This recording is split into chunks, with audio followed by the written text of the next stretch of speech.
All right. Good evening, Virginia. Good evening to the rest of the country, everybody joining us from across the country. We are just days away from one of the most important votes of 2026. And tonight is about making sure that every single person watching understands exactly what's at stake here, because the reality is this is not politics as usual. Across the country, Donald Trump and MAGA Republicans are working to rig the system before voters even cast their ballots in midterms, locking in power, silencing voters, and avoiding accountability. But Virginia has a chance right now to stop that by voting yes on the April 21st redistricting referendum. By the time that you're watching this, you will know that you have 3 full days left to vote. Tomorrow, April 17th, Saturday, April 18th, and Election Day, April 21st. And the referendum here is simple. It puts power where it belongs, with voters, and ensures that the midterms are decided on a level playing field. And the best part, Virginians are already stepping up. Early voting is happening right now, and it's already shattering records. But we need to keep that momentum going and help folks in Virginia who are not traditionally voting in April, used to voting in April, like ever, to understand what's at stake and why they should be voting yes. Tonight, you're going to hear from national leaders, elected officials, and some of the most powerful voices online, people who are reaching millions of Americans every day and helping break this moment down in real time. We're going to talk about what's happening, why it matters, and most importantly, what you can do about it. Before we jump in, let me say this clearly. If you're watching right now, here's exactly what you need to do. If you're in Virginia, go to iwillvote.com/VA right now to find your polling place and make your plan to vote. Early voting is happening tomorrow and Saturday, now known as Super Saturday in Virginia, or you can vote on Election Day, which is April 21st. And if you're watching from anywhere else, you can still make a huge difference tonight. You'll see a QR code on your screen throughout this program. You can scan that QR code to volunteer, to make calls, to chip in what you can, and even help turn out voters across Virginia in these last final days. So let's get into it. I want to throw to Abigail Spanberger, the governor of Virginia. Before serving as Virginia's governor, she represented Virginia in Congress, where she built a reputation as one of the most effective, bipartisan, and pragmatic voices on national security, on economic stability, and on protecting democratic institutions.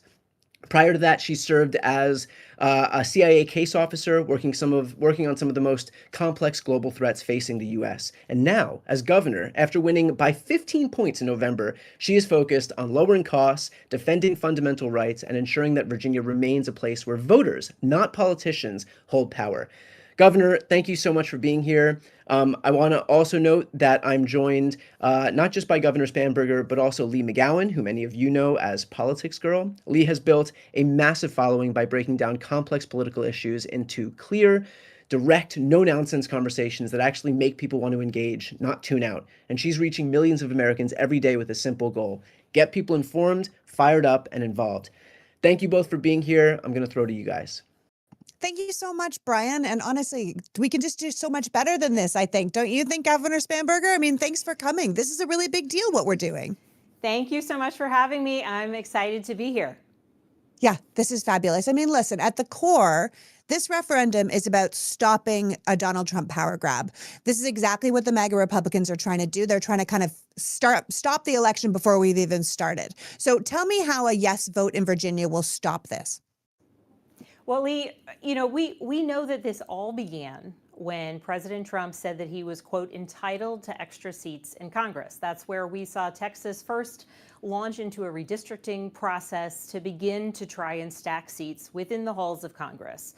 And so now, as we have seen states take action, Virginia has the ability to do something responsive. Importantly, in Virginia, we have a 3-step process towards a referendum. And so our General Assembly, our legislature, has already voted twice now to move forward with a redistricting process. It is temporary until the next post-census redistricting.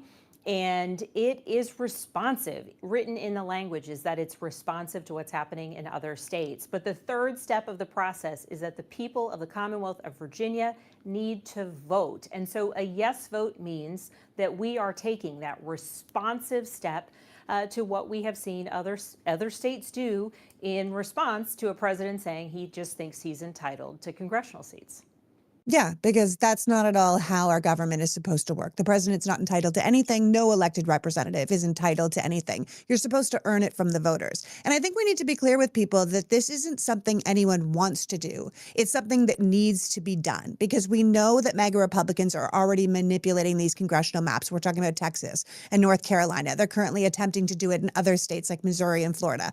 But going to Virginia, this kind of gives us a chance to fight back.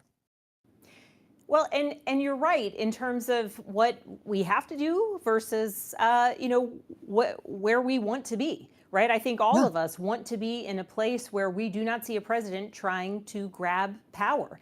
And in fact, in Virginia, just a few years ago, we passed a bipartisan redistricting amendment, which is why now to do this temporary redistricting, we actually need to do another referendum. I vocally supported that bipartisan redistricting commission. And importantly, important to me and important to many Virginians, is that this referendum, this temporary redistricting, preserves that bipartisan commission into the long term. And so after the next census, that bipartisan commission will come back online and do our next redistricting. But it's important that Virginia be responsive in this moment, and that is why this referendum, this yes vote on Tuesday, is so important. Yeah, absolutely. And I think it's not just about being responsive, it's about being responsible to the voters. A vote yes.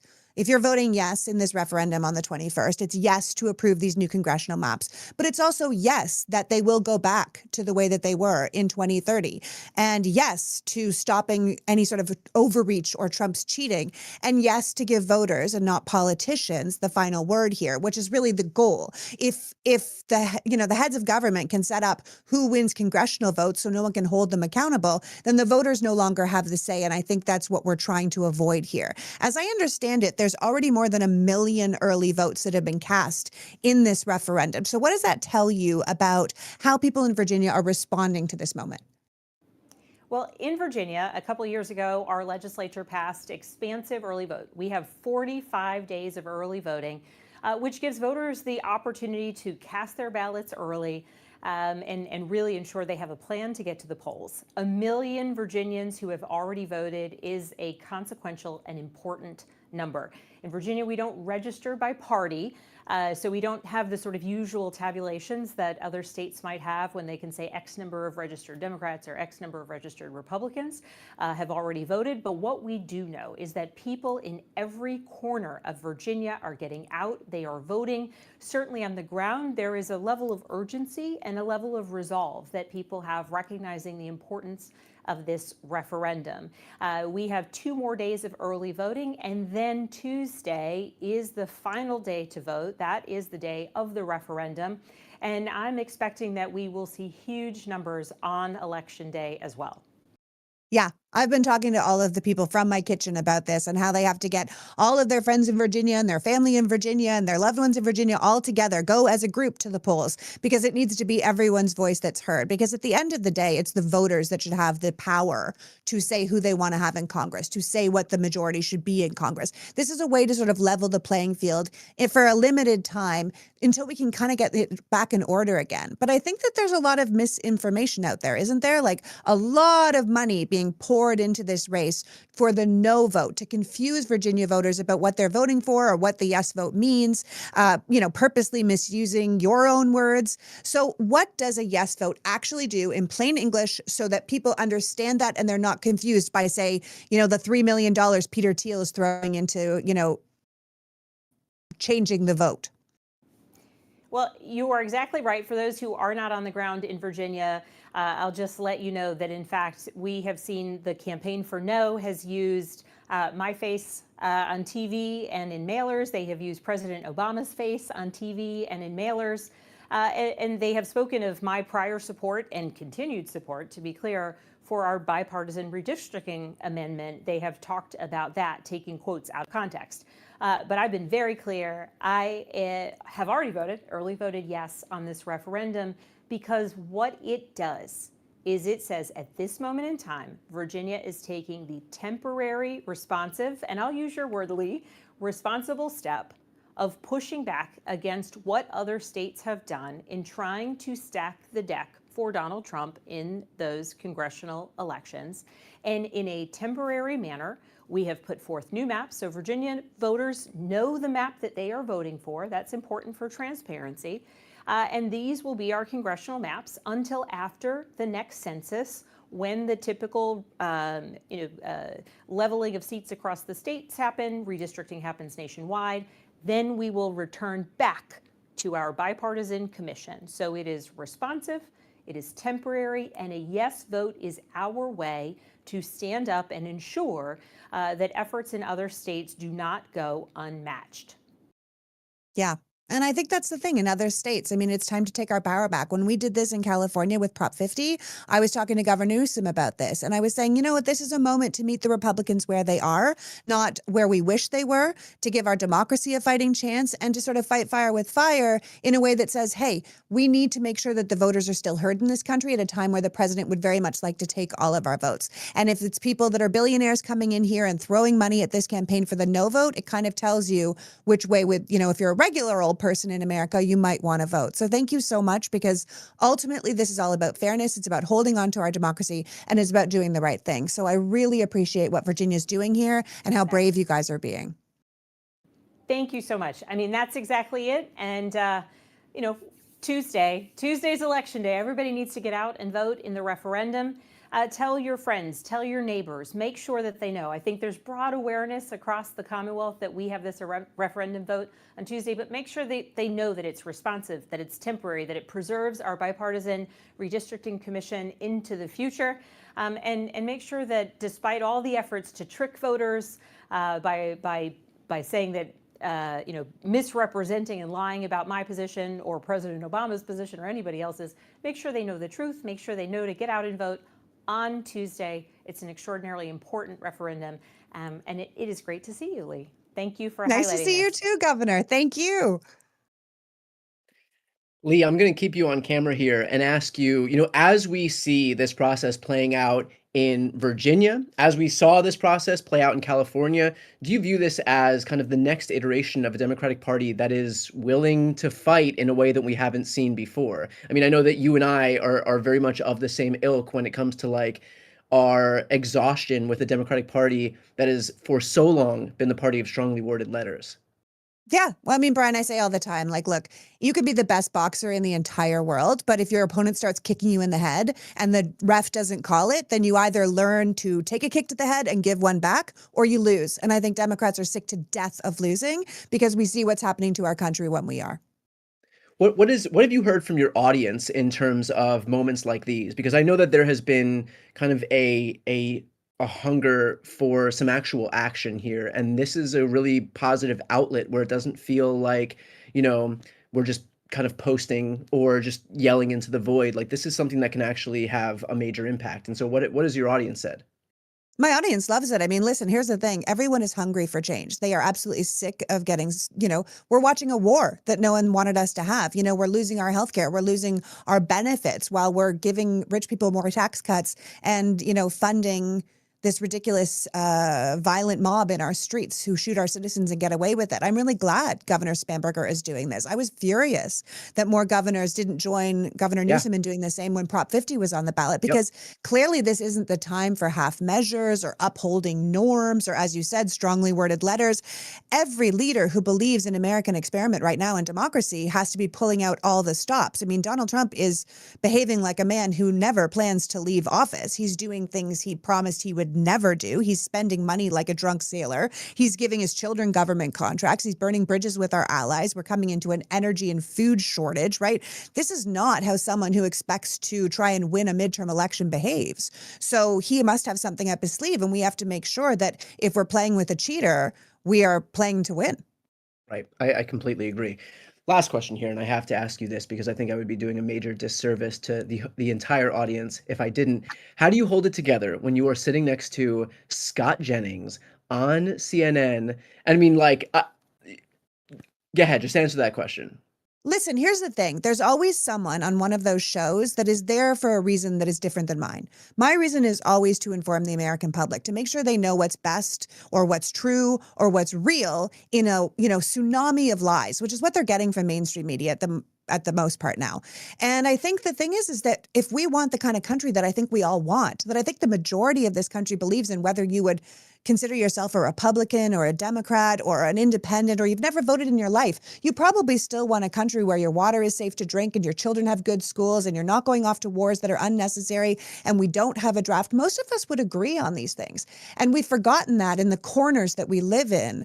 And I think we need to get back to what being a real, American is and what it stands for in the world and what it stands for in this country. And so I think that when I sit across from someone that is so clearly a propagandist, all I think is that here's my job is to represent the American people here. And sometimes the representing the American people is me just being exhausted and showing that on screen. I think everybody you Everyone's channel. like, "Ah, what?" You, You're like, and that's how most people feel. So I think I'm just you ch- reflecting the American experience. 100%. I mean, you channel that exhaustion quite well. And I was like trying to think of the word for it, and I think that the exhaustion is quite Come apt. on, we've Does he had it.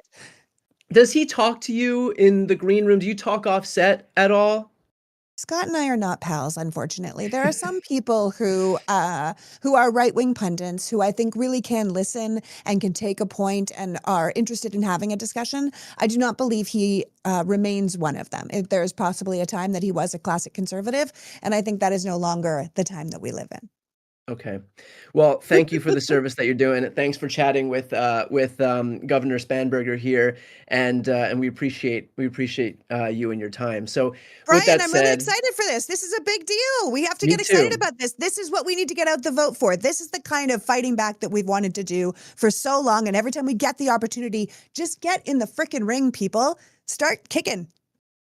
Awesome, awesome.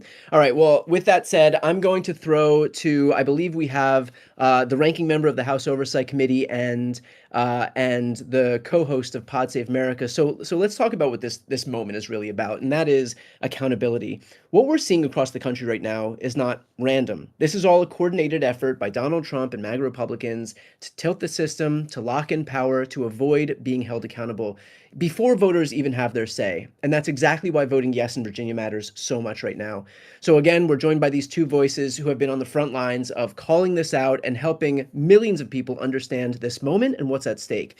Congressman Robert Garcia represents the state of California, where I am right now, serves as the Democratic leader on the House Oversight Committee, holding the Trump administration accountable day in and day out.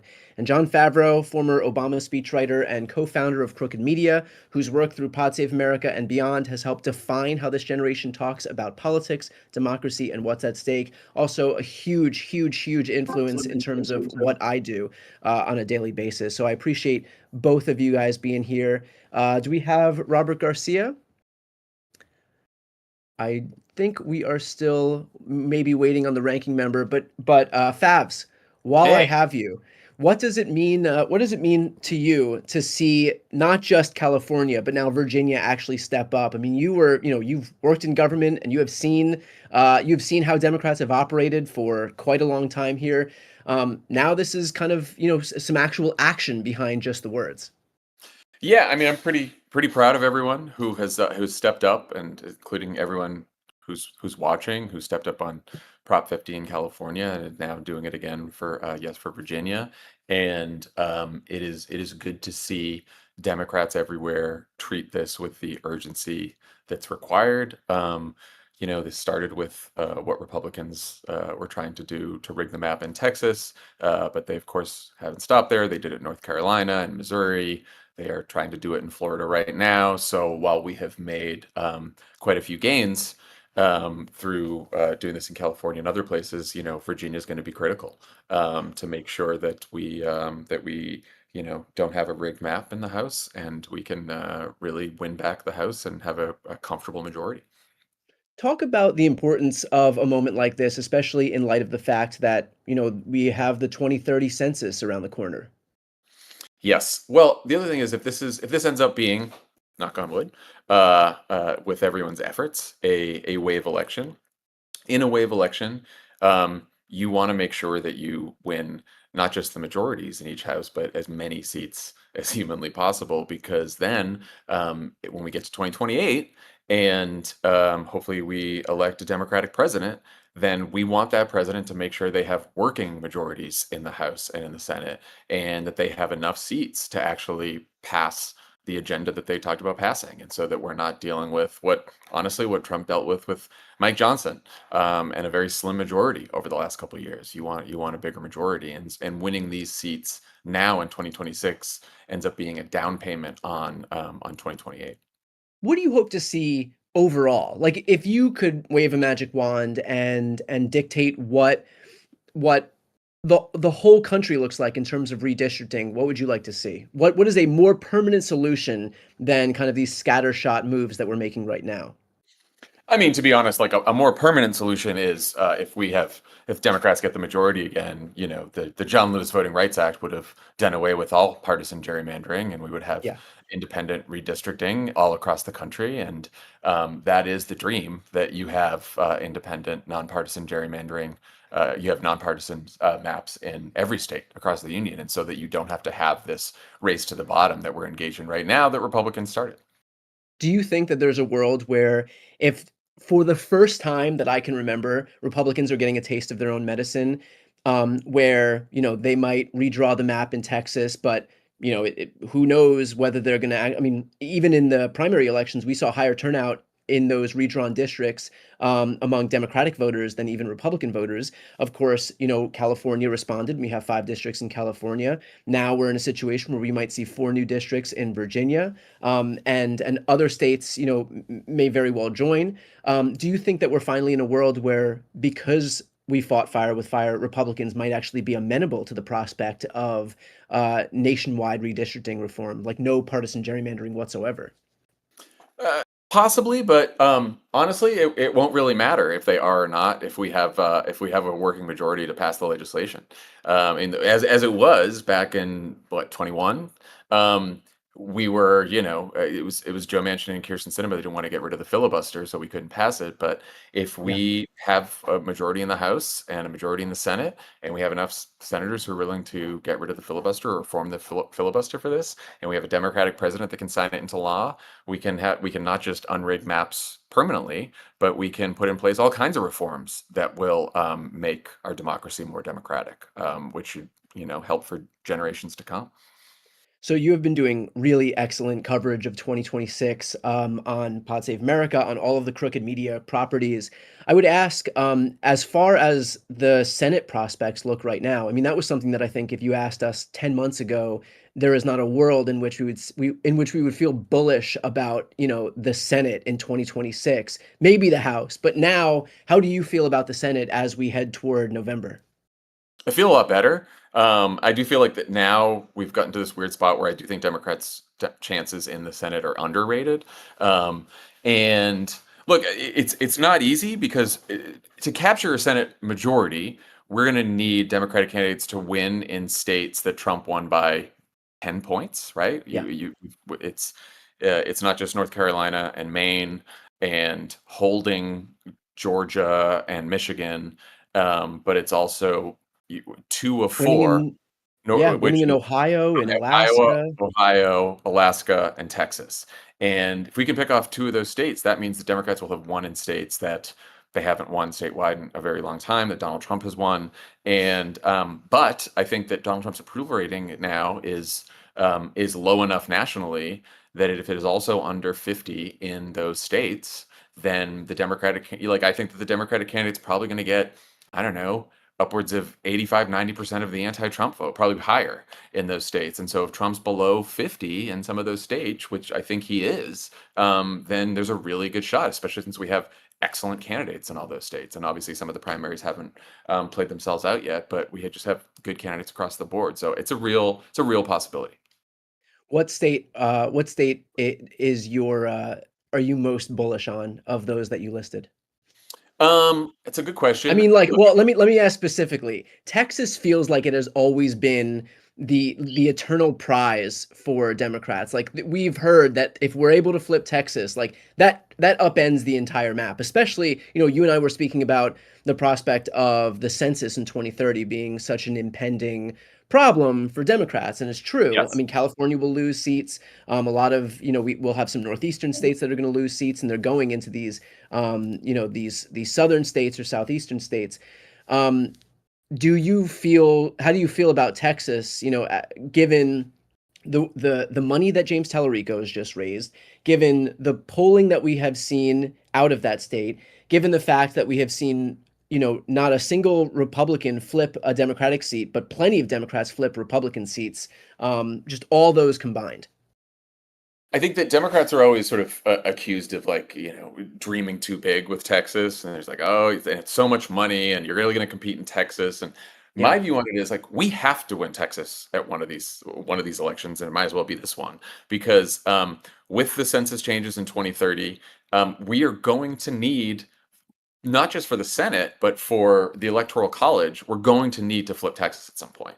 And so, even though it's expensive, even though it's difficult, even though it's an uphill climb, like we also have to remember too that in 2018, Beto came within 2.5 points of winning in that environment, and that's a midterm environment. It was a blue wave. And if I think you could argue we have an even better political environment this time around. I think Texas may have gotten harder just because of some demographic changes and because I think Republican rule in that state has made it even tougher to vote and tougher to flip. But I think James Tallarico is an outstanding candidate. I think that he has raised so much money, and I feel like if we are going to put our resources somewhere that's not just for 2026 but for the long term, then Texas is the place to go. I've heard about all of these really talented young candidates, and the first thing that I feel like I hear online is like, "Oh, this guy has what it takes to be president someday. This woman has what it takes to be president someday." Every time John Ossoff speaks, every time Raphael Warnock speaks, every time James Tallarico speaks, is there some worry that you have when you see these really talented candidates in these super difficult to win Senate races that you're like, that there's some worry that like, okay, but we need them in the Senate. Like, it's great that this person is so talented that they could ascend to the highest, to the highest levels of office. But then that also kind of leaves us in a rough spot because now you have those people potentially vacating those very seats that we would need. High class problems, Brian. High Yeah, class. I know. I was gonna say. I think we know. Like, I think we need a lot of talent, right? We need, Yeah. we need, we need an abundance agenda for talented Democratic candidates, and Uh-oh. we need them in the Senate. We need them running for president, right? Like, look, Yeah. at the end of the day, like you want really, really good candidates, especially to run for Senate because the Senate is so critical. And I think that we are in an uphill climb on the Senate, not just for reasons of Republican machinations, but just because of the demographics and because of the way that the states are set up, right? And so and because of polarization and education divide and rural, urban, all that kind of stuff. And so we do of course need really, really good candidates for the Senate, but the most important thing is to elect a Democratic president in 2028. And so if we can field a lot of talent that's running for the Senate now, and that one of those people end up becoming a great presidential candidate, that's wonderful because the most important thing is to have a leader who can inspire the whole country, bring the whole country together, and win an election so that Democrats can actually start governing and changing people's lives. Have you seen in terms of like, you guys do a lot of great work on the ground as well. I know before every election, you and Tommy and Lovett and Dan are always out there knocking on doors from folks that you've heard in this period in this last year and a half. Have you gotten new viewers, new listeners to Pod Save America who have been disaffected MAGA voters that are recognizing that they've been sold a bill of goods and are politically homeless, but recognizing the message that's being put out by the Abigail Spanbergers and Mikey Sherrills of the world, the Zoran Mamdanis of the world, all of these people who are picking up the mantle that was let go by Donald Trump when he lied about an affordability agenda, and seeing these Democrats who are actually making good on Trump's failed promises.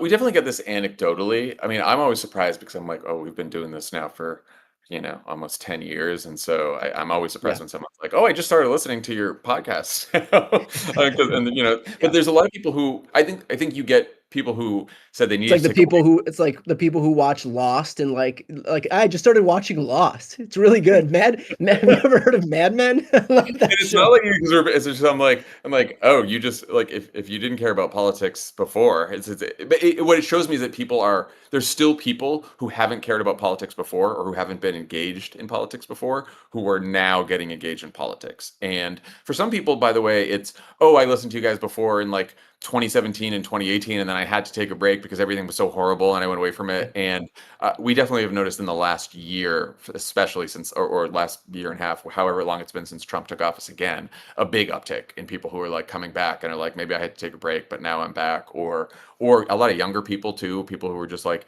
high school, college, and I want to pay attention to politics, and I saw you guys on, they found us on TikTok or Snapchat Oh or man, like. did you just age the hell out of yourself right I was trying to there? say TikTok and Snapchat at the same time, which is exactly what happens. But it is very funny. I'm like, that's where you found us. You saw us, you Yeah, saw us on TikTok and not on the pod. yeah. But that is how, like, you're just getting younger people who are paying attention to politics because they're coming of age. In terms of like reaching specific people, has that informed how you do your show? Like, have you made a conscious decision to say like, hey, I know that there is a whole group of disaffected young men, for example, who were in Trump's coalition and have since left his coalition. Has that informed a little bit of your programming at Crooked? I mean, not really in how we talk about politics, because my view is you just I always want to talk about politics and what's at stake and what's happened in the news in a way that I would talk to just about anyone off the street who I happen to meet. And so, like, if you see me in public and you ask me about politics, I'll probably talk about it like I talk about it on the show, because I'm trying to practice what I preach, and I always preach that about how Democratic politicians should be talking more like that. So I try to do it as well.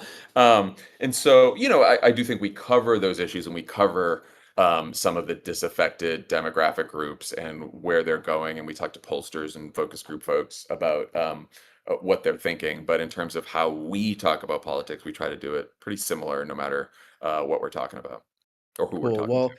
Well, look, I would highly recommend for anybody who is watching this right now, if you're not yet subscribed to Pod Save America and any of the Crooked Media shows, it is a huge influence on what I do. I would not have started my channel without listening to the work that you guys do. So thanks for all the work that you're doing, and thanks for taking a little bit of time to hang with us today. Thanks for having me. Everyone vote yes. Early voting open 2 more days. If you're in Cool. Virginia, tell your friends. If you're not in Virginia, tell your friends who are in Virginia. So go for it. Awesome. Thanks, Fabs. Okay, All right. I want to move over to bring this conversation home, because accountability isn't just about Washington. It's about what happens in people's lives when the system stops working for them. And we're joined by two leaders who are seeing the real world impact of this every single day. So we have Congressman Bobby Scott, who is the dean of Virginia's congressional delegation, has spent decades fighting to expand opportunity, strengthen public education, protect workers and families across the Commonwealth. Also, the ranking member on the House Committee on Education and Workforce. And then we have Congressman Suhas. I'm so sorry. I'm going to try not to butcher the last name. Subramanian. I apologize. I know that's a poor pronunciation. A leader on economic growth, technology, and making sure government actually works for working families. The first ever South Asian American elected to Congress from Virginia. So thank you both. Do we have both of you? Awesome. We have both of you. Thank you both for being here. Congressman, I apologize for the mispronunciation of your last name. Can we get a proper pronunciation, please? I didn't hear it, so it never well then, happened. It But never it's happened. it's Subramaniam, like money. Suhas Subramaniam. Awesome. Well, thank you so much. I appreciate you both being here. So I wanna jump in here. When accountability breaks down in Washington, what does that mean for people on the ground? Like, who feels it first? Well, the reality is the people feel it first. When Congress doesn't do its job, when Congress attacks democracy, the everyday people feel it. The people who are on this call today feel it. And the people in the White House and the administration feel it last. They feel it the least. And that's why you see so many people who, say, do as I say, not as I do, right? That's been the motto of this administration. We don't want mail-in balloting, but the president can mail in his ballot, right? So the people feel Yeah. first, and that's why we need to put the people first. And Congressman Scott, do you want to add to that just in terms of the importance of accountability right now? Sure. Can you turn my camera on? Yeah, we can see you Um, perfectly. Okay. Yeah, on accountability, the first thing you have to do is be able to ask questions. We can't get responses because we're not in the majority. They don't bother to answer. We don't have subpoena power. And because of the 3 votes they stole in North Carolina in the last election, they went from a 7-7 delegation to a 10-4 delegation and stole our majority. If we had those 3 seats back, we'd have 218, they'd have 217. And people have asked, what's in this for blacks? Well, they passed the big ugly bill by those 3 votes. They took the health care, SNAP benefits to give tax cuts to the wealthy. They passed the SAVE Act, the worst voter suppression bill in recent history, with those 3 votes. We did not pass the War Powers Act to stop the war because we didn't have those 3 votes. And so all we're doing is leveling the playing field. Right now, they've redistricted and stolen 5 votes in Texas, a couple here, a couple there. They haven't finished. So we're just trying to level the playing field. So if people care about the war, if they care about ICE, if they care about accountability with health care and education and voting rights, we're just asking people, don't guess, vote yes. For you both, does this feel like a new moment in Democratic politics? I had spoken to John Favreau, our previous guest, about this idea, or actually Lee, Politics Girl, just prior to that, about this idea that for so long I have watched the Democratic Party, for whom strongly worded letters was, the top of the mountain, right? Does this feel like a new moment where there is actually going to be some sense of fighting fire with fire? I'd like to hear from both of you on that.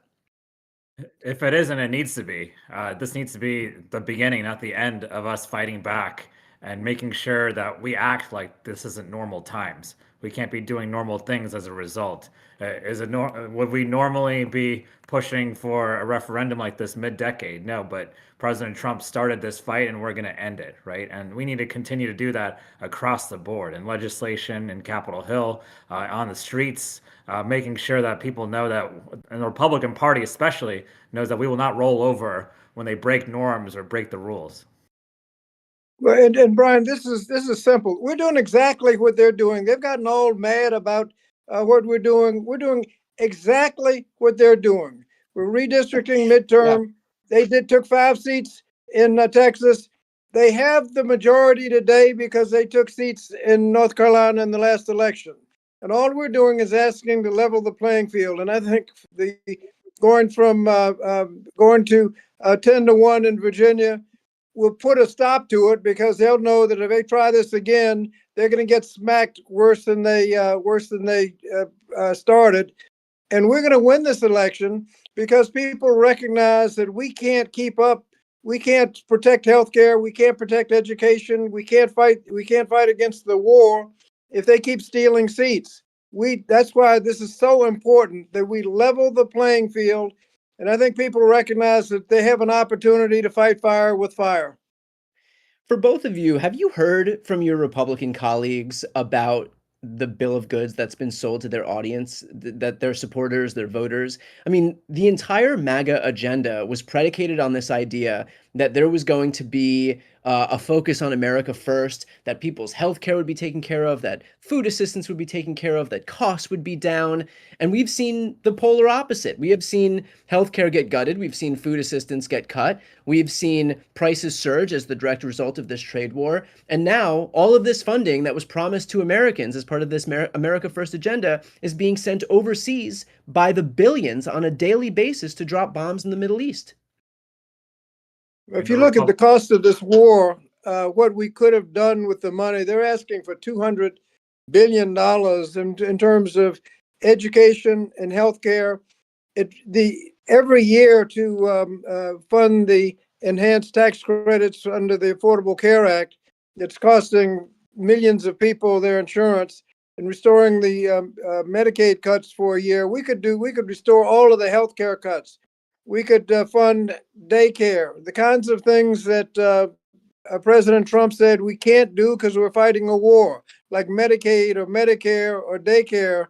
the little individual things, as he called them. No, we have a choice that we can fight this war of choice, or we can address the needs of the American people. And I hope they're not fooled, because you should not be surprised with what he's doing.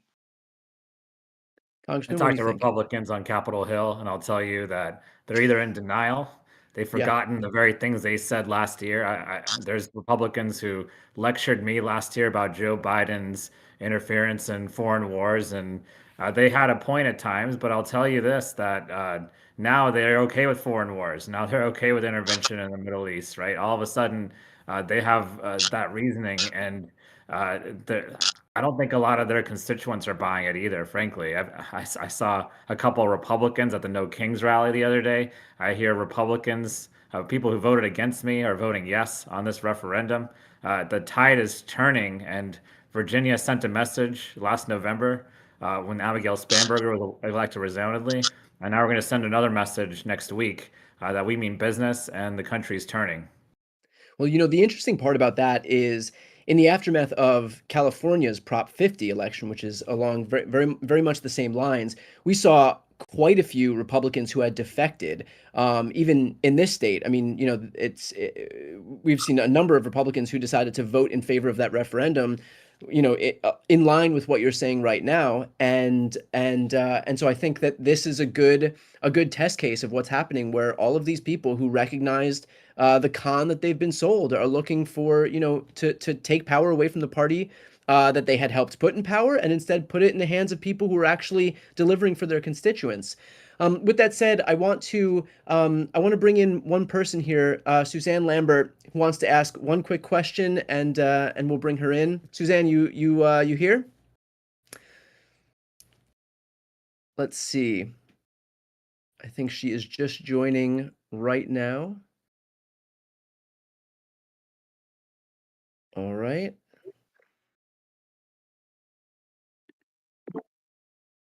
Hey, Suzanne. Hi, how are you? Good. All right, floor is yours. Good to see y'all. I'm in Berlin right now, so it's almost 2 a.m., but this was so important, I couldn't miss it.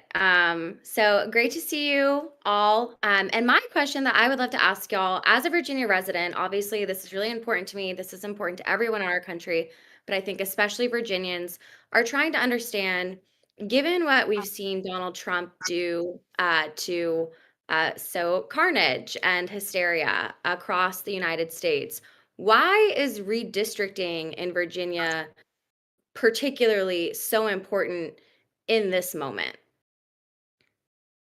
Well, I'd start off by saying that if you're going to hold them accountable, if you're going to slow them up, we can't allow the Republicans to add to their vote total to a point where we can't catch up with them. Some of the experts are saying there are only 12 toss-up districts in the country, maybe 20, maybe 30. If they're stealing 5 in Texas, 1 here, 1 there, they've got Louisiana, Alabama, and Florida still being considered.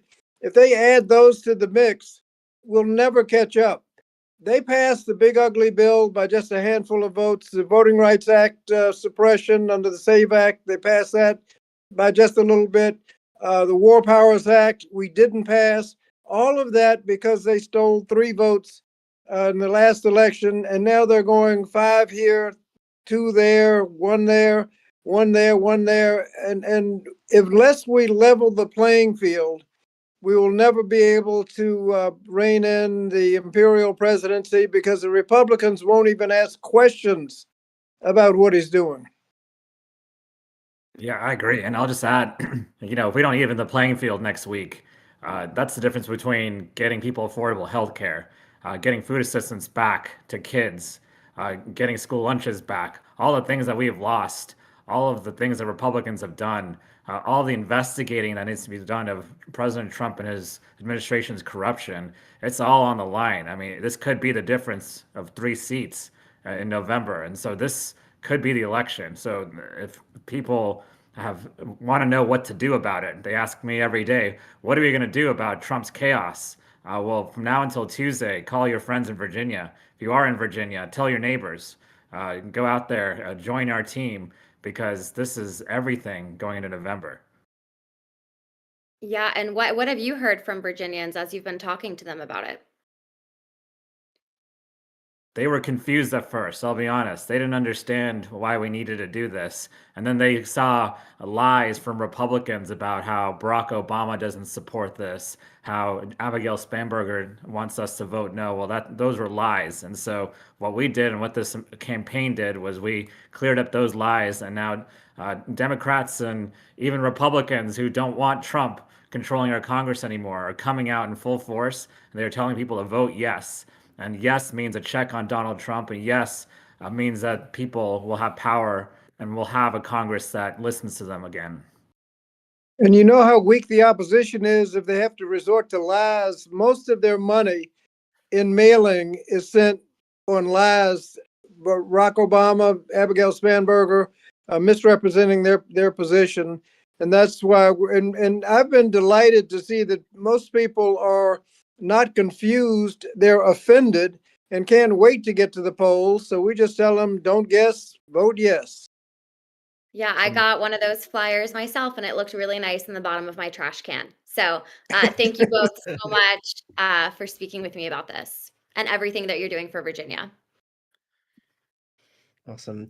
And thank you, Suzanne, for staying up late with us. I hope that you will drink something in our honor out there. So Oh, you know, I've got that locked and loaded. trust We're me, good there. that I do know. All right. Thank you all. I appreciate you taking the time. I want to introduce now Tevin Davis, a digital communicator who has built a major following by blending humor, sharp political insight, and cultural commentary to connect with audiences that traditional media often misses. We know that you've seen his Kamala videos, so Tevin, it's an honor to be able to introduce you here.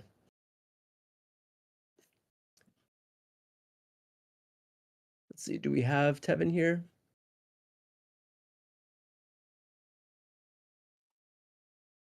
Moments away. Awesome. Did I do it right? Am I on here? Did I do it right? My You're God. perfect. So we can see you, we can hear you. Thanks so much. That's it. Glad to be seen and not viewed. My God, today. Thank you, Lord. All right, Tevin, the floor is yours. Thank you. Thank you. Thank you, Brian. It is wonderful to be here. Hi, everybody. Good evening. Good evening. Good evening. I am deeply honored, first of all, to be able to share space and to be able to lend my voice to this collective fight alongside so many leaders and organizers and history makers who have dedicated their lives to moving this country forward. It is truly, truly an honor to be here in this moment with all of you. And it can only be summed up by me saying, my God, today. So my name is Tevin Davis. I'm an actor, political content creator. Many of you may know me from my impersonations of former Vice President Kamala Harris. And I was a contestant on season 46 of Survivor. And I wanted to say that right now, we are all playing a game of Survivor, not in Fiji, but right here in America. Now, in the game of Survivor, it's not just about who is the strongest or the loudest. It is about who is the most strategic, who can read the room and anticipate what's coming next. The best players don't react. They study. They ask, what is my opponent's next move and why is it their next move? So when Donald Trump started this redistricting fight, what was his best move and why? When he called North Carolina, when he called Florida, when he called Texas, when he called Missouri, why? Why are they trying to redraw the maps all across the country? Because they are anticipating the will of the people. They're anticipating losing power because they know they are unpopular. I mean, the healthcare cuts, you have this war of choice in Iran, you have ICE terrorizing our communities. Gas is so high, you got to get on a payment plan just to fill the tank up. And instead of changing their behavior, they change the maps. They started this, and Virginia is responding. Virginia has recognized what is coming next after this, an attempt to rig the system and to tilt the playing field and to silence voices before the voices can actually speak. And so instead of waiting until it's too late, Virginia is acting right now. But Virginia has already shown what happens when we fight back. We did it in November. We elected our first female governor, Abigail Spanberger, who I have started calling Abilgail Spanberger, because every time I turn around, she is signing a new bill fighting for Virginians. I mean, sign, Madam Governor, sign. But we have elected leaders like Ghazala Hashmi. We sent a blue wave through Virginia that didn't just stop here, but swept across the country. That wasn't a fluke, it was a rebuke. And I wanted to remind you all of how that felt, that hope, that joy, because I have the profound belief that joy is resistance. That's why everything I do is rooted in joy and hope and optimism, because they are afraid of a people who believe in the promise of tomorrow more than the fear of yesterday. So, right now, Virginia, this is your moment. This is your time to stand up and fight back. This is your time to vote yes and remind this regime once again that your voice is your power. Like I've said, we are all playing Survivor now. And in that game, there are advantages and there are immunity idols. We've got those too. They just look a little differently. Our advantages are our kindness, our clarity, and our connection. Our immunity idols are our empathy and our love. Those are the things that keep us grounded and keep us protected and allow us to take care of one another, because the people are tired. There's so much happening every single day you wake up and turn on the news. Oh my goodness. And no one person can carry it all. Everybody can't do everything, but if everybody does something, then everything gets done. As I've said over and over and over again, it has to be everything, everywhere, all at once. So if you can donate and help Virginia get across the finish line, please do it. If you can volunteer, please do it. If you can knock on doors and you can make calls and talk to your neighbors and offer somebody a ride, or make someone, help someone make a plan and find their polling location, please do it, because it is going to take all of us. And Virginians, it's in your hands. So when you say yes, understand what you are saying. You are saying yes to your voice, yes to your power, yes to protecting the will of the people. And at the very same time, you are telling Donald Trump and his allies loud and clear, hell no. Virginia, please, please, please vote yes. And now it is also my immense, and I mean immense, honor and privilege to introduce someone that has inspired me, the first Black Attorney General of the United States of America. I would like to introduce the Eric Holder. Sir, are you there? Somebody's calling my name. Yes. Can you hear me, Attorney General? I think I see him. Look, I ain't got no power. I'm just waiting.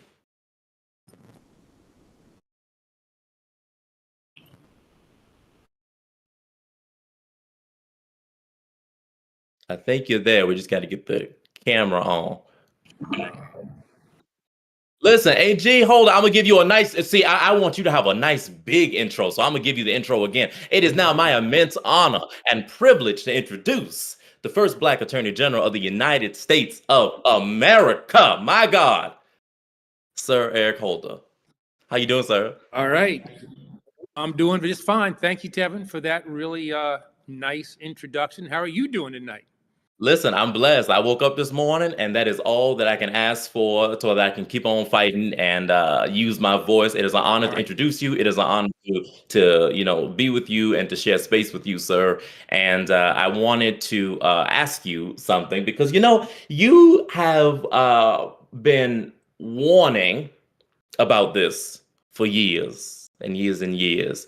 And so what I wanted to ask you is simple. Are we watching in real time Donald Trump and his allies try to rig the system? Is that what we're seeing? Okay, Tevin, I couldn't hear all that you were asking me there. So I'm going to just say thanks for asking me that important question. There you go. There you go. Can you hear me, AG? Can you hear me now? I also want to thank Brian for hosting us tonight. I also want to thank everybody who's joining us. I know there are many causes and organizations that are asking for your time this year. I appreciate your sharing yours with Virginians for fair elections. And I promise you that this is time well spent. This is really critical work to preserve free and fair midterm elections and to protect our democracy. I've felt for several years now that the comfort within the Republican Party holding on to power, even at the cost of bending or breaking the rules of our democracy. And we see almost daily in the White House, in the Congress, and we see too often in the United States Supreme Court. You have to look no further than the racist, I want to emphasize that, the racist and dishonest campaign being run against the Virginia referendum, and using images of Klansmen in white hoods and falsely suggesting that Barack Obama Governor Spanberger opposed this measure. It's totally wrong. And what they're doing is deeply cynical. They're deliberately lying to encourage people to vote no or to depress the turnout, because they know that if our people show up, we win. They're trying to cheat the American people, and especially black voters, in order to avoid accountability at the ballot box. And it's not only wrong, it's also un-American. And that's why what we're doing is so terribly important. Since last summer, Republicans in Texas, Missouri, and North Carolina have rammed through new gerrymanders to give themselves an unfair advantage in the midterms. They did so because their highest priority is serving the interests of Donald Trump. In Florida, Governor DeSantis is pushing the legislature right now to redraw their already gerrymandered map, and they want to try to steal up to 5 more seats. Now, unlike in those states, politicians are shutting the people out of the process. You, the people of Virginia, have a final say on what your map is going to look like. I believe we have a chance to retake the House of Representatives. I believe Donald Trump, Mike Johnson, and the rest of the crowd believe it too. They are scared. They're scared. Otherwise, they would not have driven us into this mess. They don't think that they can win a fair fight. We will only be successful if Virginians fight back. We have the power to level the playing field and restore fairness in the upcoming congressional elections. And this, I want to emphasize, this is a temporary measure for an extraordinary moment. A temporary measure for an extraordinary moment. It's your opportunity to tell the White House and all of Trump's enablers in the Republican Party that you've had enough. Enough of the lying, enough of the cheating, enough of the incompetence, all the things they're trying to do. So here's the deal. What happens in Virginia will change the course of the country. No pressure, folks, but it will change the course of the country. We're going to heal and ultimately strengthen our democracy. We cannot allow this president 2 more years of unchecked power and zero accountability. Think about that. 2 more years. Now, look, there are no miracles. There are no saviors. It's on us. It's on us, the people, to chart a better path forward. And early voting is available for 2 more days. Tomorrow is Saturday, April 17th and 18th, and Election Day is next Tuesday, May 21st. If you don't know where to vote, go to iwillvote.com/VA for polling locations. iwillvote.com/VA for polling locations. We have just a few more days left to go in this election. So I hope you will all do everything that you can between now and Election Day on April 21st to ensure that Virginia votes yes. So go knock on doors. Bring someone with you. Share with your network. Make it a moment. Make sure that you and your friends and families have a plan to vote. I even say it's people you don't like. Convince them to go and vote. Everybody you can talk to, everybody you can impress with the fact that democracy is at stake, that we don't want 2 more years of unchecked Donald Trump. That's what this is all about. I'm confident that if we get out there and do that which we can, we'll win this thing. Then I guess I'll hand it back to Brian. Awesome. Well, I want to thank you both. Thank you so much for both of you being here, Attorney General Holder and Tevin. Thank you guys. Couldn't have done a better job. So I appreciate it. Thank you. Thank you. It's a pleasure. Thank you. Fight back, Virginia. Awesome. Well, joining us now is going to be Senator Mark Warner. Senator Warner has served Virginia for decades, first as governor, where he helped turn around the state's economy, and now as Virginia's senior U.S. Senator, where he serves as the chair of the Senate Intel Committee. He's been at the center of protecting national security and safeguarding American democracy from both foreign and domestic threats. Senator, it's great to have you. I'm also glad to be joined by Adam Mockler, one of the fastest growing Gen Z political voices in the entire country and a friend of mine, reaching millions through direct on-the-ground reporting and commentary that connects especially with young voters who are shaping the future of this country. So Adam and Senator, we have you both here. I'll leave it up to you guys. Thanks so much. Thank you so much, Brian. Thank you to all the great hosts of this event. I don't think there's anybody better to explain the on-the-ground stakes of what's happening in Virginia than Virginia Senator Mark Warner. Thank you so much for the time, Senator. Let's just start off really broad. Can you lay out the stakes in this upcoming midterms for why Democrats need to regain power, why we need to make sure that Donald Trump doesn't use tricks to steal it, and why we need to defeat their redistricting attempts? What are the broad stakes here? Well, broadly, Adam, we have an administration that has gone totally rogue. We are 48 days into a war with Iran where we have not accomplished any of what Trump wanted. The regime is worse. We have no ability to get the enriched uranium. They still have ballistic missiles. They've closed the Strait of Hormuz. And Americans are paying the price for that, not just at the gas pump, but on everything they buy. And the reason this came about in many ways is not just Trump's current decisions, but the fact that in 2022, Donald Trump stole 3 seats in North Carolina without a lot of attention, which was the margin that actually could have made Hakeem our speaker right now as opposed to coming next year, but also in terms of the awful bill that's cut healthcare. In my state, we have rural hospitals up to 10 closing, and we have literally 80,000 Virginians who've lost food assistance. We have hundreds of thousands who are going to lose Medicaid. And that was all because the Republican Party under Donald Trump cheated in North Carolina. They have then cheated again in Texas. We in Virginia have always supported bipartisan redistricting, but not when the other side pummels us with unfair practices. So we in Virginia have the chance to level the playing field, to make sure we vote by Tuesday the 21st.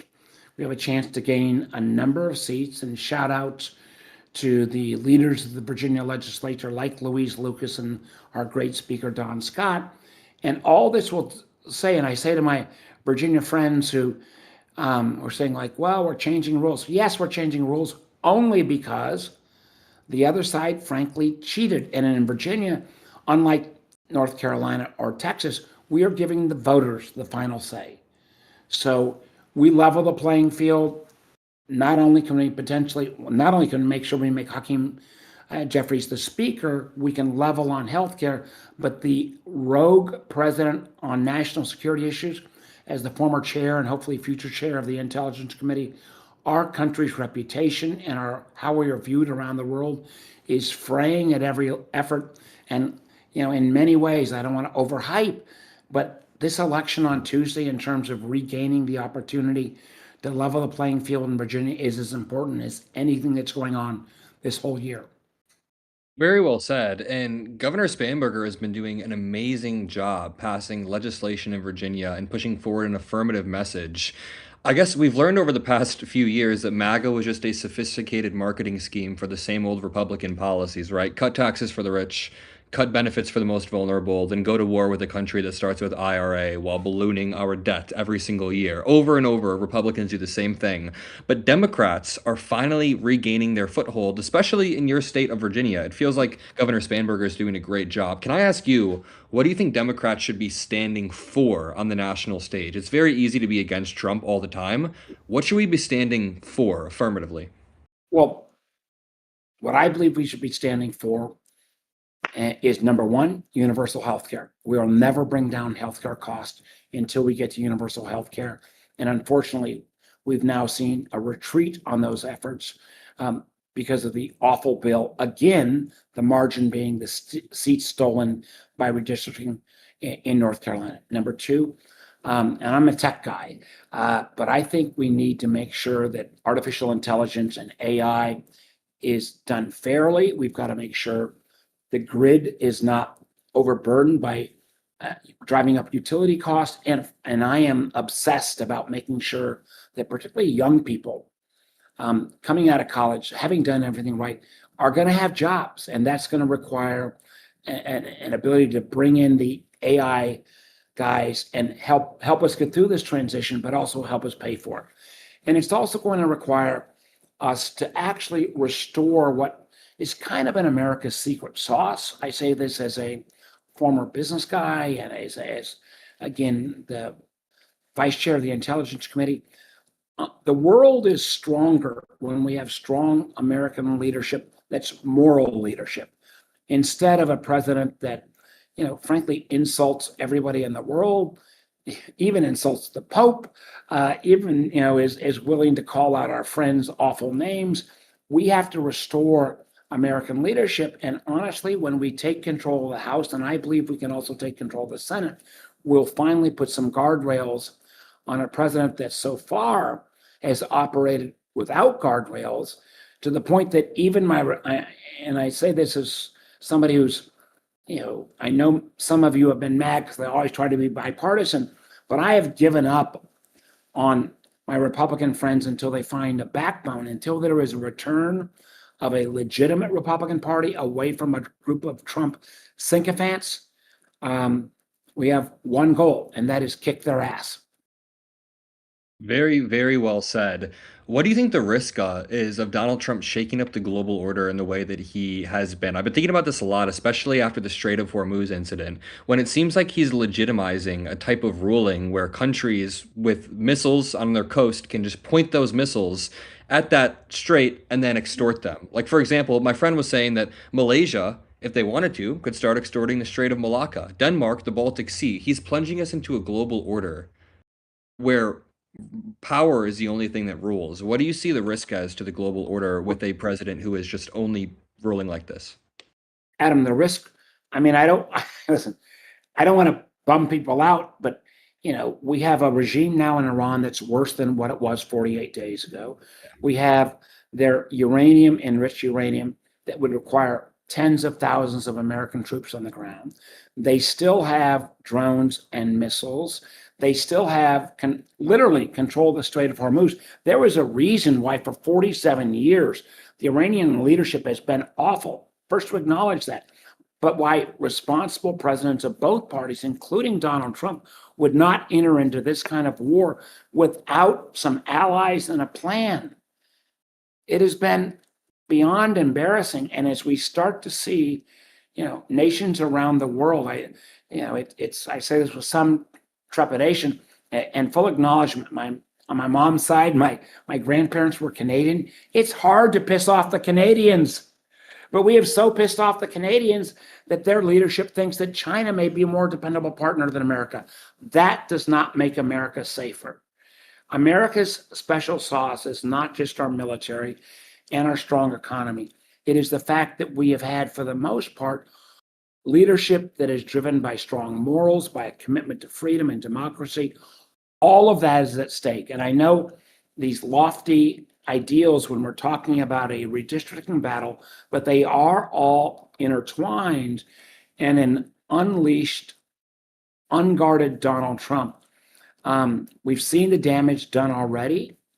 If he was somehow able to continue without any checks, this first year and a half would pale in comparison to what he could do going forward. So to my friends in Virginia, we have to do our part. For those of us, those who are listening nationally, I know we ask you for a lot on a lot of races, but there is no place where your dollar, your effort, your energy can be better spent than over the next 5 days, making sure we come out of Virginia with a fair, level playing field approach. And let me just quickly add, for all of us who are, policy nerds, as I am, and I know you are as well, and we're more than willing to go back to independent redistricting.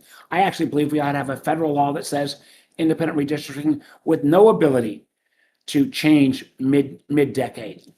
But for too long, we have not fought fire with fire. It is time for us to load up and fight with everything we've got, because literally, not just the future of our country, but not to overstate, but whether there will be a democracy going forward is all at stake.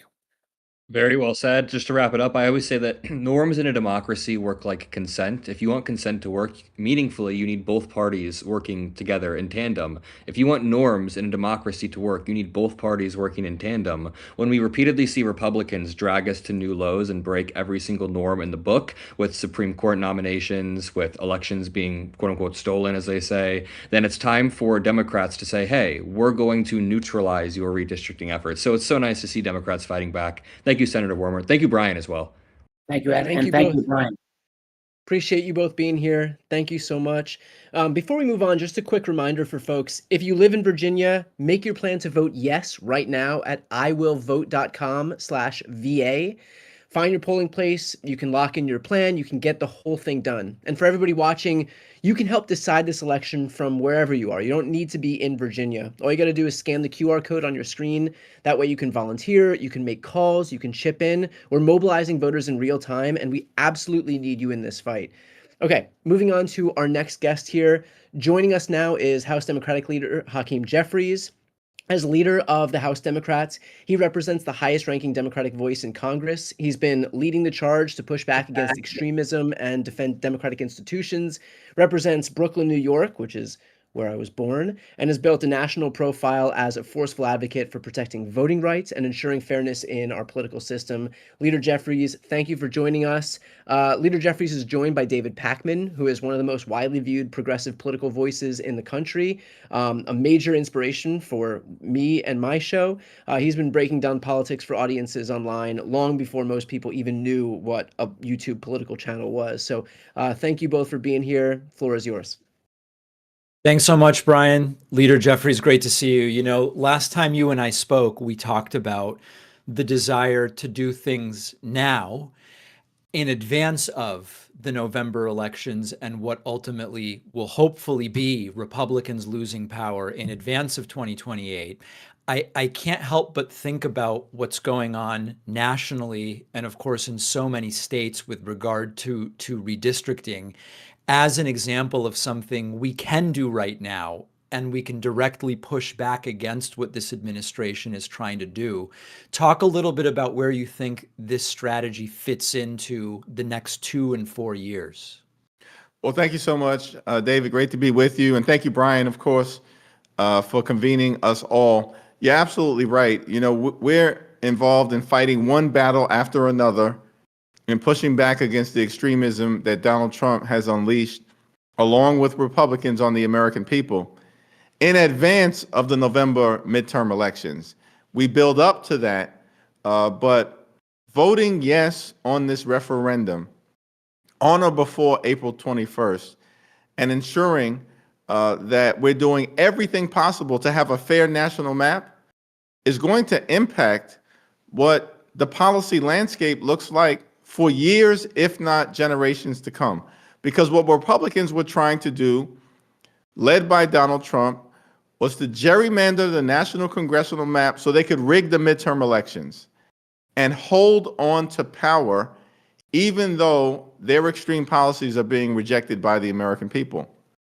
And so this is a critical step forward for the people of the Commonwealth of Virginia, but it has national and international implications because we can cut Donald Trump's presidency in half legislatively and also in terms of our ability to aggressively hold these extremists accountable.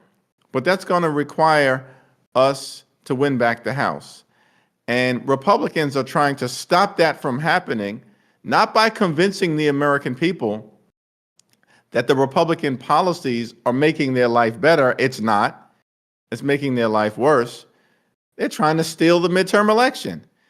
And the centerpiece of that was Republicans gerrymandering congressional maps in red states across the country, which is why it's been so important for us to be able to forcefully respond, as was done to get this thing started in California, and as is now being done in Virginia.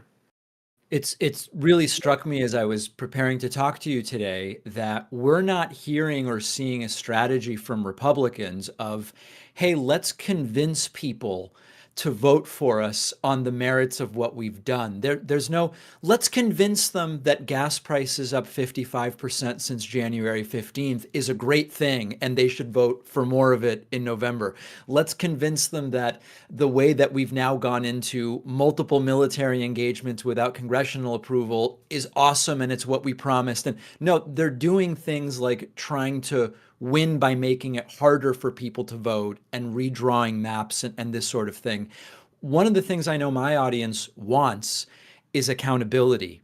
And it seems to me that part of that is getting Democrats oversight power back in November. And a prerequisite of that would be making sure that they can't steal an election. So for me, this is all connected. Tell me if you agree, disagree. Yeah, I absolutely agree. And what we've seen from these Republicans is that instead of functioning like a separate and co-equal branch of government as part of the checks and balances of our system, where it's the responsibility of the Congress to hold an out-of-control administration accountable for doing things that either violate the law, as we've seen from this administration consistently, or even just making their life worse, not better, through things like this reckless and costly war of choice in the Middle East, which, as you've pointed out, has resulted in life getting more expensive for the American people, particularly as it relates to gas prices. And then the Republicans in the House are just functioning as if they are a wholly owned subsidiary of the Trump cartel and just a reckless rubber stamp for Donald Trump's extreme agenda. And our promise to the American people is that we will be a check and balance on this out of control administration. And hopefully the American people can see that while we will focus, of course, on affordability and that part of the agenda, we have an accountability responsibility as well. And we are already running some of these extremists out of town. In the minority, we've run Kristi Noem out of town. We've run Pam Bondi out of town. We're working on Pete Hegseth next. And these people are deeply unqualified. They never should have been confirmed by the Senate, unfortunately. But the Republicans, again, behaving like wholly owned subsidiaries of the Trump cartel as opposed to exercising independent judgment. We're going to end those days on January 3rd, having taken back the House. But to get there, we have to ensure that there's a fair national congressional map as part of ensuring that there's a free and fair election. And then on the other side of it, we're going to make clear, we don't work for Donald Trump. We don't work for J.D. Vance. We don't work for their billionaire donors. We work for the American people. Viewers can scan the QR code in the lower left of the screen to get more information about how they can get involved in this. One of the things that my audience is very interested in, and in fact, I spoke with Governor Newsom about this recently, is what is going to happen to the Republican Party at the end of this presidency? And will Trump even be in a position to choose his heir, or will he be so embroiled in oversight and investigations and accountability that he will be too diminished to do that? Well, that depends on what happens in November. But as we work backwards, whether that happens in November depends on a lot of these individual questions, like what California voters had before them just a few months ago. And now this situation in Virginia is another example of that. So I think it would be important to tell our audience that while we're talking today about Virginia and on another day it was about other states, these are all pieces in getting us to a point where the Republican Party is not able to even put together a serious candidacy in 2028. Yeah, absolutely. It's all part of the same continuum. And of course, I'm thankful to the Texas Democrats who fought back courageously and in breaking quorum and leaving the state, cast a spotlight on what Republicans were trying to do that then, lit a spark that spread like wildfire all across the country to say, no, we're not going to step back. We're going to fight back and push back against these extremists aggressively and not let them gerrymander any hope of taking back the majority out of existence. And then we fought back hard with Prop 50 in California. We pushed them back in Ohio. We won litigation in Utah to pick up a seat that they had stolen from us at the beginning of the decade by gerrymandering a congressional district in the Salt Lake City area. We stopped them in New Hampshire. We stopped them in Nebraska. We stopped them in Kansas, and we stopped them in Indiana. Now we're responding forcefully in Virginia. And I want to thank Governor Spanberger, Speaker Scott, Leader Soroval, and all of the members of the Virginia General Assembly in partnership with the Virginia congressional delegation for creating this opportunity where the people can decide who actually represents them in Congress, not Donald Trump. And when we take back control of the House, the dominoes will begin to fall. And Donald Trump is very weak right now, but we need to see a tangible manifestation of that in the midterm elections, which would mean the House majority on the Republican side, these sycophants, corrupt in many ways, who just been doing Donald Trump's bidding, and Trump is running the largest pay-to-play scheme in the history of the world right now. All of them have to be held accountable, and they will. That the sycophants aren't rewarded for their extreme behavior. That the American people decisively make clear, we're done with Donald Trump, and we're done with them. And then, of course, in the next 2 years, it'll be our responsibility to work as hard as we can to get stuff done, to keep our promises, to focus on driving down the high cost of living and fixing our broken healthcare system, and preparing for that 2028 election. But listen, J.D. Vance, who appears to be the heir apparent, he's not had a good week. The guy failed in terms of the peace deal that he was sent over to Pakistan to negotiate. That fell apart. J.D. Vance was campaigning for Viktor Orban, and that guy got crushed by the people of Hungary. And then, J.D. Vance is put into a position by his boss that he's got to defend Donald Trump's attack on Pope Leo, of all people. So they really got nothing to come after Donald Trump, and Donald Trump is so weak right now, he's falling apart. But we can take nothing for granted, and we keep our foot on the gas pedal, and voting yes on or before April 21st to stop this MAGA power grab is going to be a significant step in the right direction toward ending this national nightmare and continuing our country's march toward a more perfect union.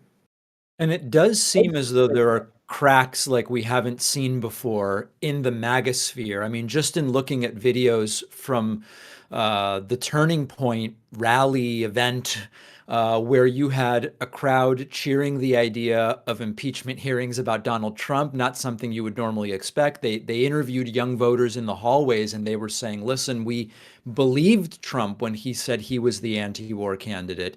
This is not what we signed up for. We believed Trump when he said all of these prices are going to come down. They've gone the opposite direction. I'm not here to pretend that he's lost his base, but a lot of these sort of softer supporters or newer supporters do seem to be looking and saying, this is not what we signed up for. That's absolutely right. And even, I think it's important for everyone to process that if there's modest erosion, it finishes them off on the other side.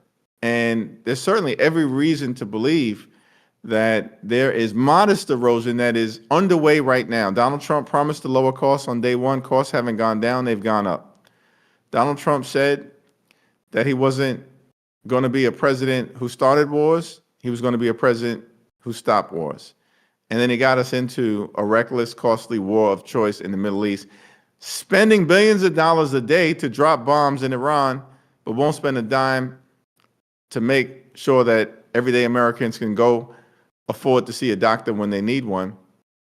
This is the same guy who also promised in all of his administration that they were going to release the Epstein files, and now he's doing everything he can to block the release of more than 3 million documents that are part of the Epstein files. And so we've got one broken promise after another, and this is, in our view, impacting some of the enthusiasm that previously existed amongst his MAGA base. And now in election after election after election, what we've been seeing, now Democrats have been winning elections now for 16 consecutive months, starting with an Iowa special election for a state Senate seat in late January, running all the way through what just happened in Wisconsin, a swing state that Donald Trump won, where we won the state Supreme Court race by 20 points. Extraordinary. And then having won in deep red Texas in January of this year, deep red Louisiana in February of this year, and then deep red Florida. In fact, Mar-a-Lago is now represented by a progressive Democrat, which is an extraordinary thing. Gotta love that. So there's already a lot of evidence that there's been erosion from people who believe Donald Trump, but he lied to them. It's going to be incumbent upon us to make clear to the American people, we hear you, we see you, we feel you, we're committed to making life better for you. Leader Jeffries, thanks so much. You can scan the QR code in the lower left of your screen to donate and get more information. Brian, as always, thanks for having me. You know, I was going to talk about the reporting that you're stealing my hairstyle, but it's too important of a day to do that. So let's leave it to the important stuff. And I appreciate you having me. We'll save that one. We'll save that one Please, for the next one. Yeah. Thank you both. I appreciate you both taking the time. Thanks so much. Thank you both. Thank you. All right. Well, we are now joined by somebody who hasn't just talked about fighting back, he's actually done it. Governor Gavin Newsom leads the state of California, my home state, now the fourth largest economy in the world. He's emerged as one of the most prominent national voices willing to take on Donald Trump and MAGA extremists head on. When Republicans in states like Texas moved to gerrymander and rig the playing field ahead of midterms, Newsom didn't sit back. He led the charge to respond, called out the power grab, and pushed his state, our state, to take action to go ahead and level the playing field. From defending voting rights to protecting reproductive freedom to taking on efforts to undermine our democratic institutions, he has shown what it looks like to actually fight back in real time. Governor Newsom, thanks so much for joining. Appreciate it. Good to be with you, Brian. Thank you. All right, so we obviously saw this process play out in our home state of California. What does it mean to see a similar process playing out now in Virginia? We have spent a lot of time hoping, praying, wishing, pushing for other Democrats to step up, and it looks like that's what's happening. No, we said it, Brian, at the time, and I know everybody watching already knows this, but you were one of the most fierce champions of this cause, and you held us to a higher level of expectation, and we tried to match that. And you've made the point after we were successful here together collectively, and so many people that have joined tonight were a huge part of that success here in California, that good enough never is. Success is not a place or a destination, it's a direction. There is no having made it, particularly with Donald Trump. The ruthlessness of the right and what Donald Trump continues to pursue. As you made the point, it wasn't just Texas. He went to many other states, had people like Leader Jeffries and others not pushed back. There would have been multiple states that moved in the red direction, but there were still some. Missouri obviously moved. We saw what happened in North Carolina. We are just weeks away from similar actions by Governor DeSantis in Florida. So we can't run the 90-yard dash. We got to go. We got to keep going. I mean, this is an imperative, and people can't get exhausted. And that's why I'm on here tonight, just with gratitude and respect, but also humility to what we're up against and all the headwinds. And, you know, we're experiencing it 24/7. All of us are experiencing the shock and awe, the smash and grab, which is really what it's about, smash and grab of this administration as it relates to voting rights and it relates to free and fair elections. So he's still winding up. And that's why we've got to close and we've got to deliver a decisive blow to his agenda this next Tuesday. You know, to that end, Trump is still pushing to pass the Save America Act. When he's in that, he is recognizing the lack of likelihood of it passing. He's now pushing to curb mail-in voting by passing his executive orders. What is the state of California doing to protect against this onslaught from Trump, whether it's legislative, whether it's some executive order from his own desk, you name it? Well, we're litigating on all fronts, and we've been wildly successful. We have, in fact, advanced. It's interesting. We've advanced more lawsuits than there have been weeks of this administration, and not one of them proactively. All of them in defense of our republic, in defense of our democracy, in defense of co-equal branches of government, in defense, dare I say, of the rule of law.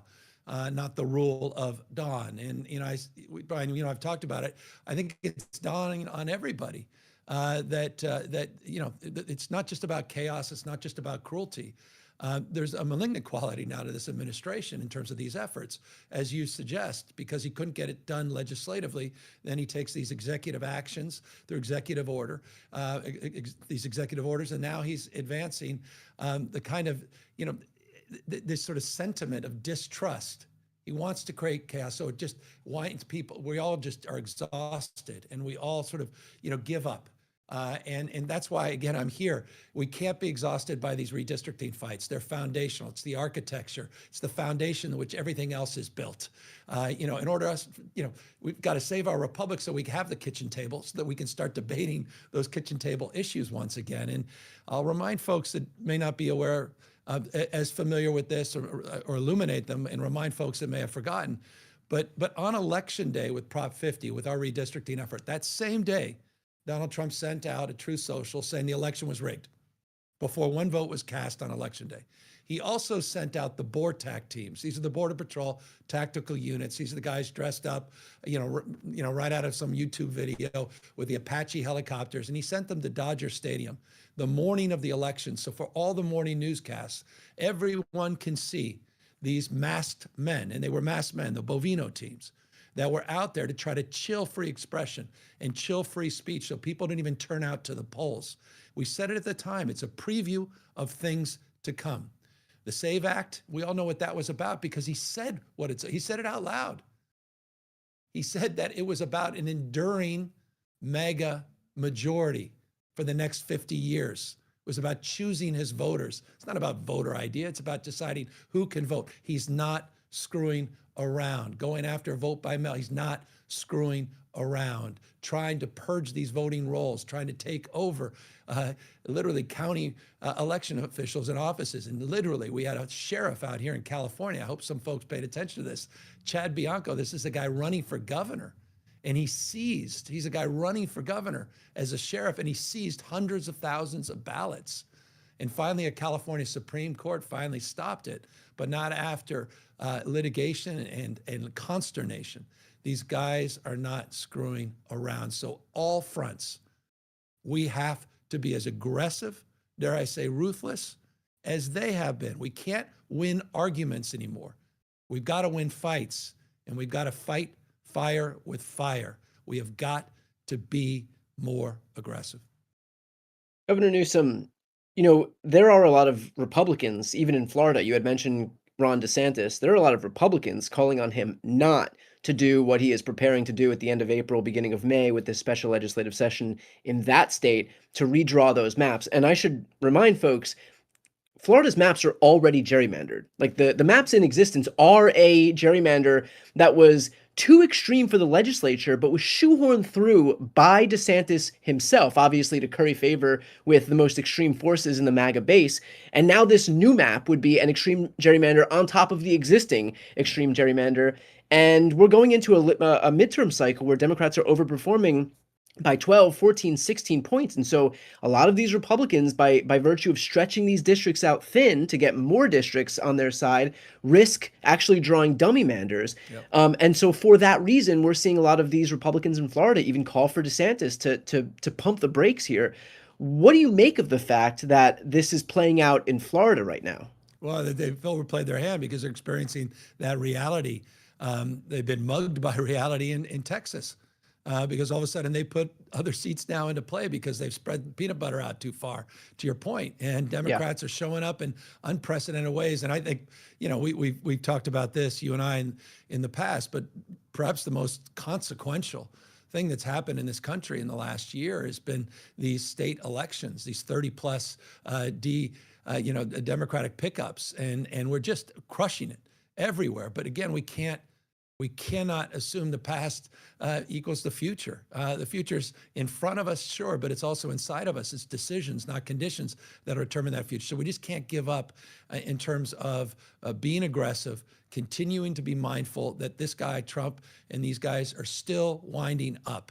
They have no limits. There are no limits. There are no rules. He's not playing by a different set of rules. There are no rules. He tried to rig the midterm election before there's one vote cast. And we're pushing back. That's what this initiative is about. And you're absolutely right. We have the opportunity when they do overplay their hand, when they don't take heed for those concerns, as Abbott did not, and potentially DeSantis will not, then to take advantage of that by continuing to do the hard work, that grassroots work that everybody's doing in historic ways all across this country. Last question here. As we get closer and closer to the actual election, which is just a few days from now on April 21st, there are going to be folks who see the electoral environment and say, you know what, Democrats have been overperforming. We're good to go. I have faith that it's gonna correct itself. What do you say to those people? Yeah, come on. Well, open your eyes. What more evidence you need? A guy dressing up, not as the Pope anymore, now as Jesus. I mean, this is this is madness, and it's one of the great grifts, one of the great corruption stories. Again, no limits, and that's the approach they're going to take. It's all on the line for Trump. His speaker. Speaker making Leader Jeffries was just saying it a moment ago. The Trump presidency de facto ends as we know it this November if we do our job. And let's not dream of regretting. Not for a second can we take things for granted. And we've done that in the past. We all know we've done that. We kind of dialed it in a little bit. Now we're dialing it up. No King's Route. Keep dialing it up. Keep dialing up till the work is done. But it's all on the line for Trump. He's talking openly now about pardoning all of his staff members, not just his family members. The open sewer of corruption is next level. So he's unmoored now in terms of what he can do to try to rig this election in every way, shape, or form. Pam Bondi may be gone, but Donald Trump is still on the side of the DOJ, dyed in purple. I mean, it's his personal law firm. He's going after his, you still have governors out there still raising money for their criminal defense. He's not going away, and nor can we. Again, I cannot impress upon people more just to turn up the volume and turn out, and let's continue this extraordinary momentum. And then after we win the district battles, then we have to win the races. And we got to make sure that we're there this November and that we're there to celebrate Speaker Jeffries.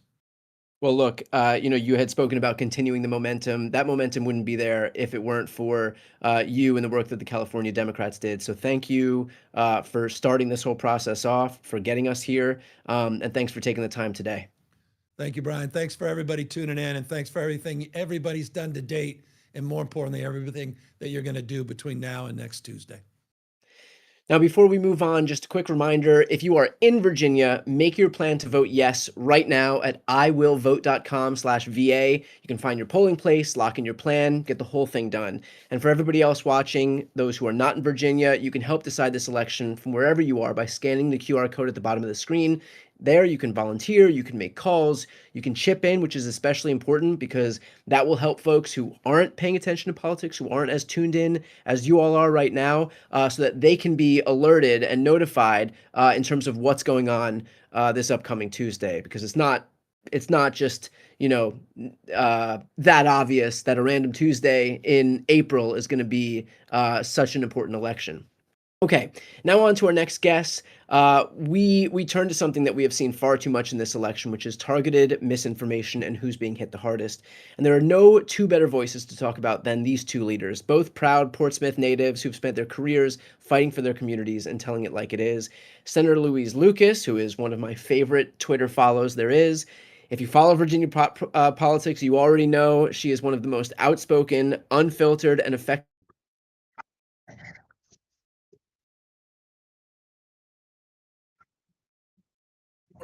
for decades.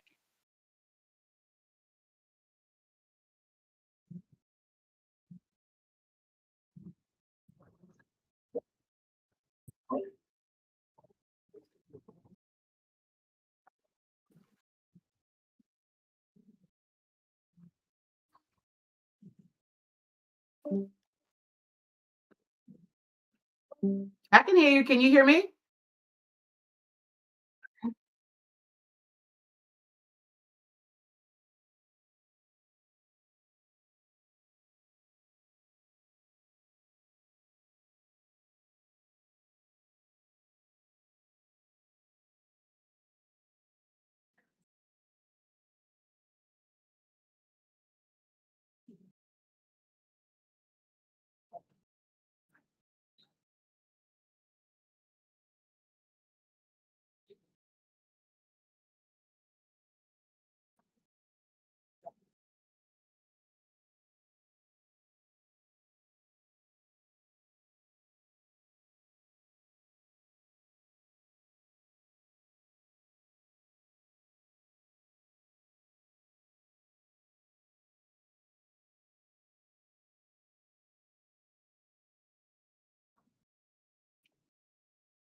Thank you so much, Brian. So it looks like waiting on some of the other guests to pop into our live. So I think you already set the stage of where this conversation is going to go.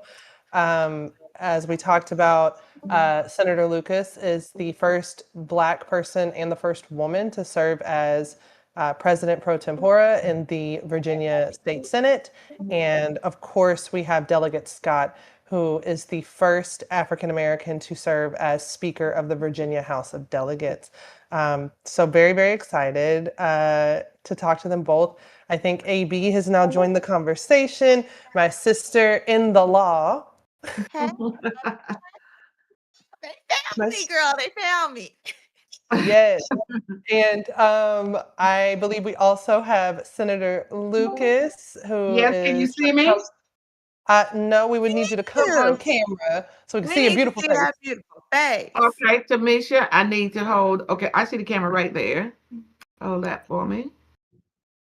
Hold that for me. Can you see me now? Girl, no. Not yet. Oh, there you go. There you go. Wow. Here we are in the house. In the house. Yes.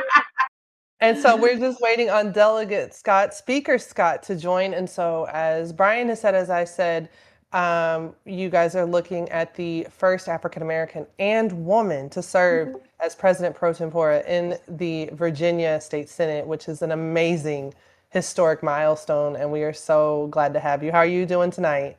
I am doing just fine. I'll tell you what, we had a very busy day. As a matter of fact, Speaker Scott and myself had to run from one location to another to get back to get on with you all tonight, but happy to be here. We're ready to rock and roll it.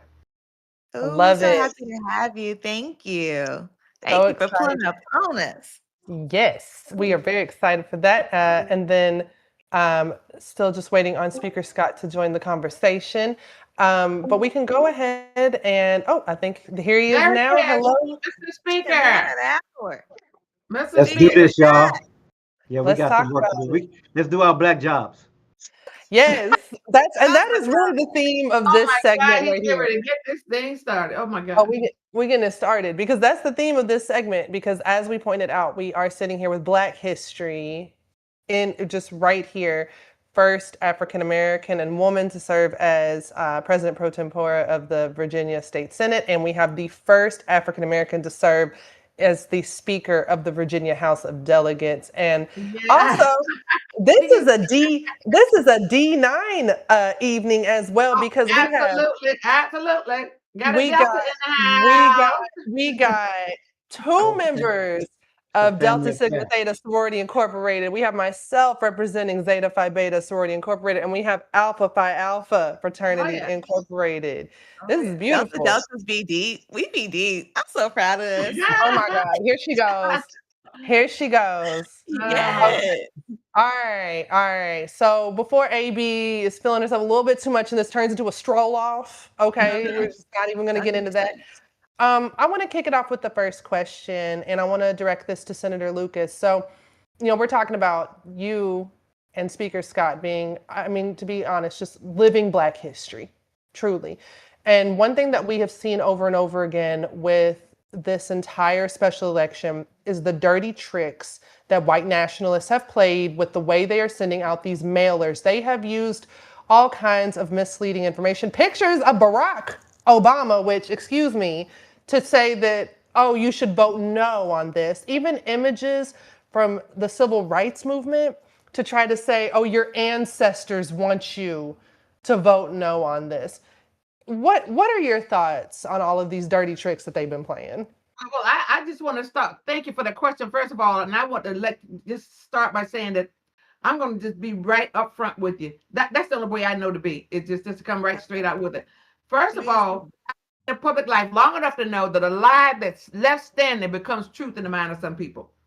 And so that's precisely the reason why the mega Republicans continue to tell lies and spread propaganda, because they know the more they tell those lies over and over again, the more likely they are to catch on and people are going to believe it.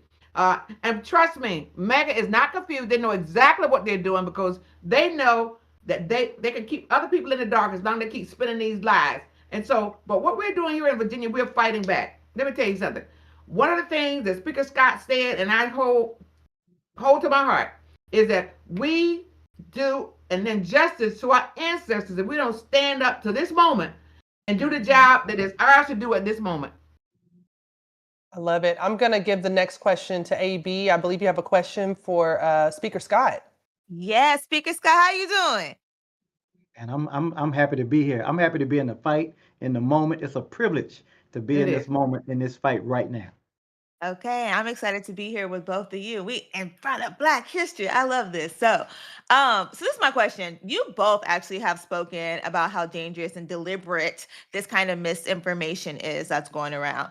I want you to break it down to the people and keep it real. Why is it so important that we confront this directly and not just allow this to go unanswered? And I know, Senator Lucas brought up the fact that, a lie could turn into the truth. But I really want you to give it to the people for real, on why they need to be paying attention and be on top of their game right now.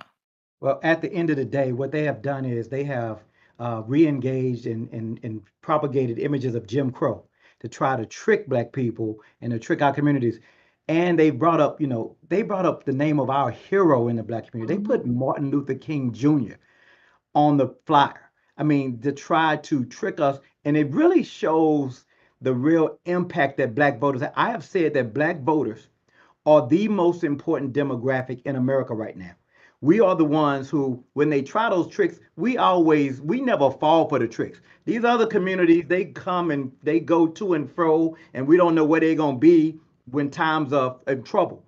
But the Black community, especially Black women, they have always had common sense, and they can see a snake for what it is immediately. They don't go to and fro. They've been clear. And so it's important that we understand why they had to do what they had to do. It was the right thing to do to try to deceive Black people. Don't get it twisted. They are being deceitful. They are lying straight up and straight down. And so it's important right now in this moment in Virginia, in the Commonwealth of Virginia, where the first slaves came here just a few miles from where I stand right now in 1619, that we stand up in the Commonwealth of Virginia, the cradle of the Confederacy, that we stand up in this moment and step back and speak up right now. This is the opportunity of a lifetime so that we would do justice to the legacy of our ancestors, and that we would do justice to our progeny, our children who are to come. This is the time to stand up so they don't have to have that fight.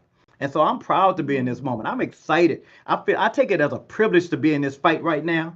And I'm so glad, the Senator Lucas, she gangster, y'all. Don't get it twisted. She is gangster for real. She is the OG. Okay. And so at the end of the day, when she called me way back in August, and what happened was I'm sitting there watching my TV, and the Texas folks have went around and they've done their thing, and they're in Boston, Massachusetts. And we just happened to be in Boston for a conference. And I look up on the TV, and there she is with another Senator, Mamie Locke, and they in a damn press conference with the Texas delegation talking about, we're going to do something in Virginia. I'm like, what the hell? And not only that, we're in the middle of our election. She wasn't on the ballot at the time. All of the House of Delegates was on the ballot. I was like, hold on. As soon as she left the press conference, I say, Senator, you got to slow your roll. Let me figure out what we're doing. She's like, I'm going to slow my roll for you, but we got to do something.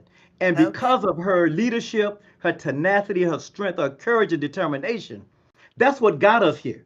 And so we always need people like that who've been in this battle so long that can't fall for this trick. Senator Lucas has been doing this for a while. As you said, she is engaged. She is embraced. She understands legacy and the responsibility that she has to her children and her grandchildren and her great-grandchildren to be standing up. This is a privilege to be in this moment right now. We got to go out and vote. Yes, we already know who they are.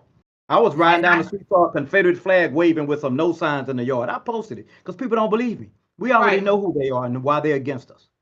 We know exactly who they Speaking are. of your children, your grandchildren, your great-grandchildren, I am a mother, a grandmother, and a great-grandmother. And we're in this fight for our children.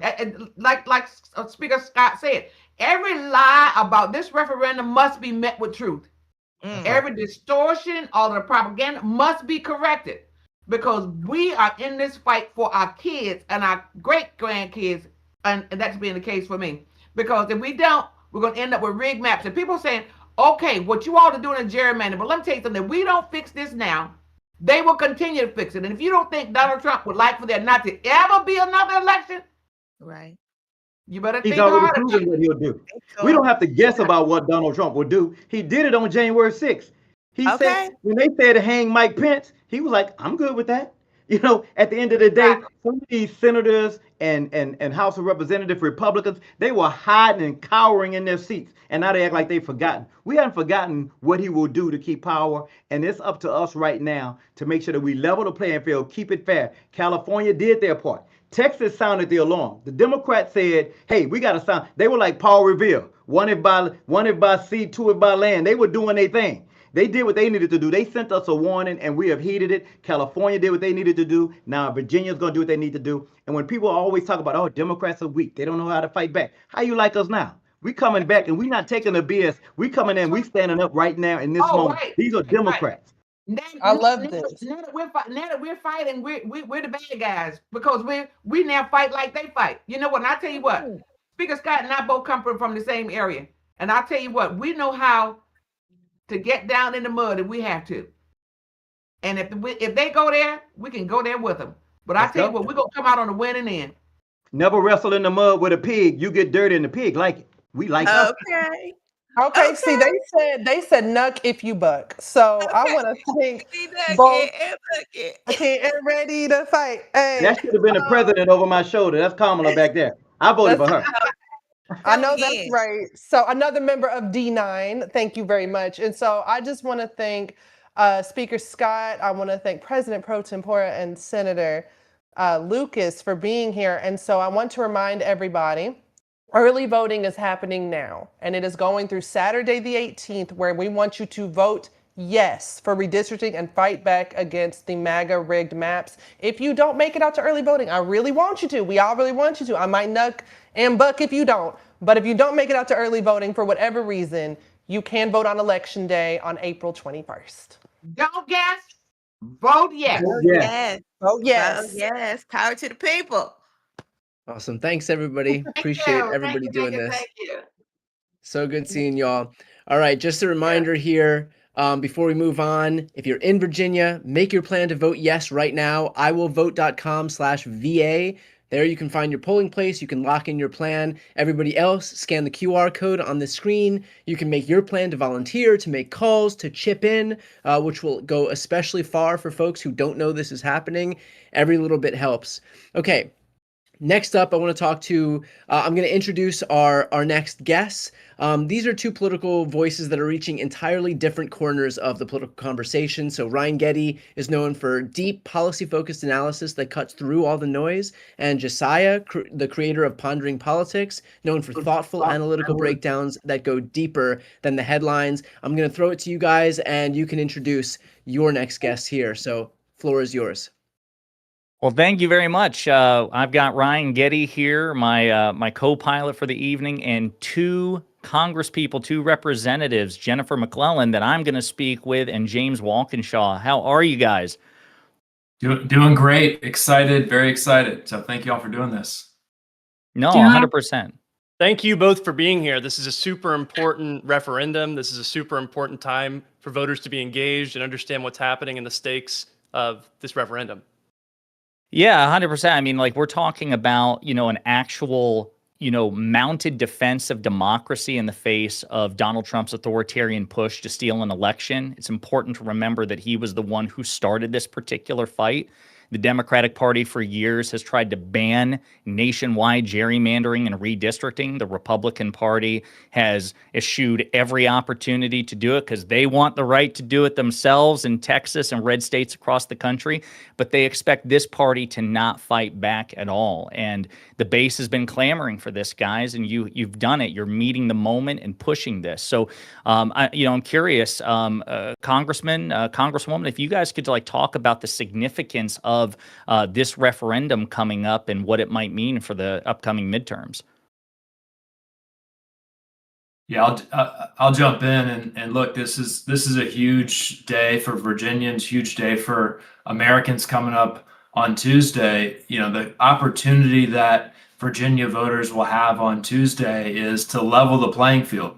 We know that Donald Trump and MAGA Republicans want a playing field that looks like this in the November midterm elections, where their candidates can run downhill and Democrats have to run uphill because their policies have failed. They've broken their promises. And Virginia voters have an opportunity on Tuesday, on the 21st, to just level that playing field out. so we can fight it out fair and square in November. I'm very confident that, especially here in Virginia, with a level playing field in November, Virginia voters are going to want to elect a Congress that will stand up to Trump, put a check on the chaos and the recklessness. But we got to deliver on Tuesday, April 21st to have that opportunity. I gotta say Brian? oh, sorry, yeah.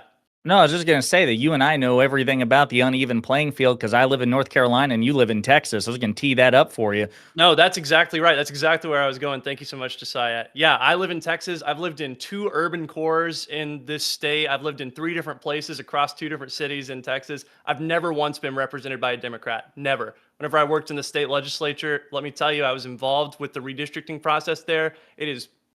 They are flagrant with it. They are flagrant. They are not ashamed.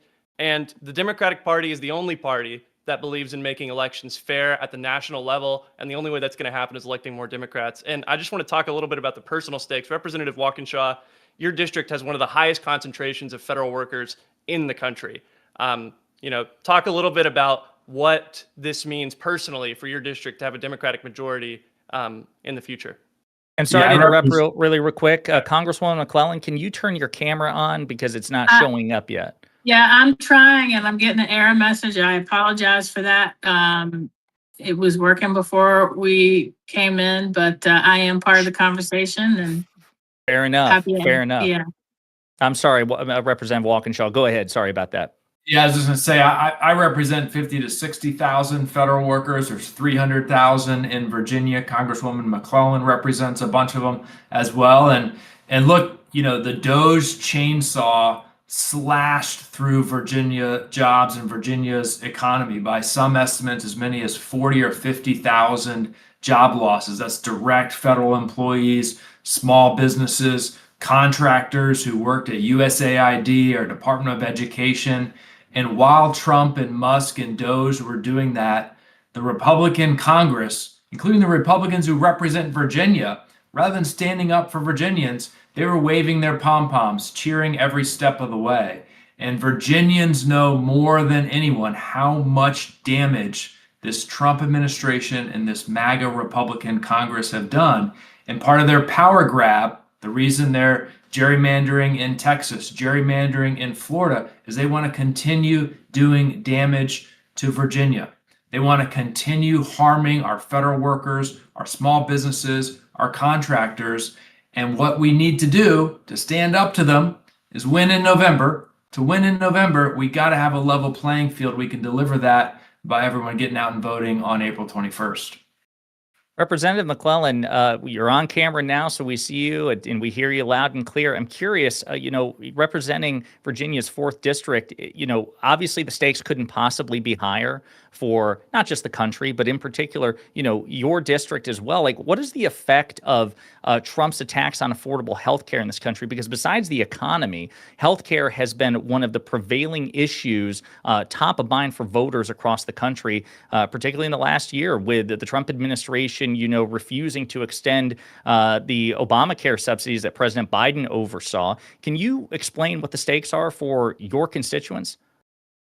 For a lot of us, the difference between life and death. I sat through a 26-hour hearing that ultimately led to the largest cuts in Medicaid in American history. And, Virginia is a state that expanded Medicaid. And as a result of these cuts, come January 1st, over 300,000 Virginians and millions are going to lose their health insurance.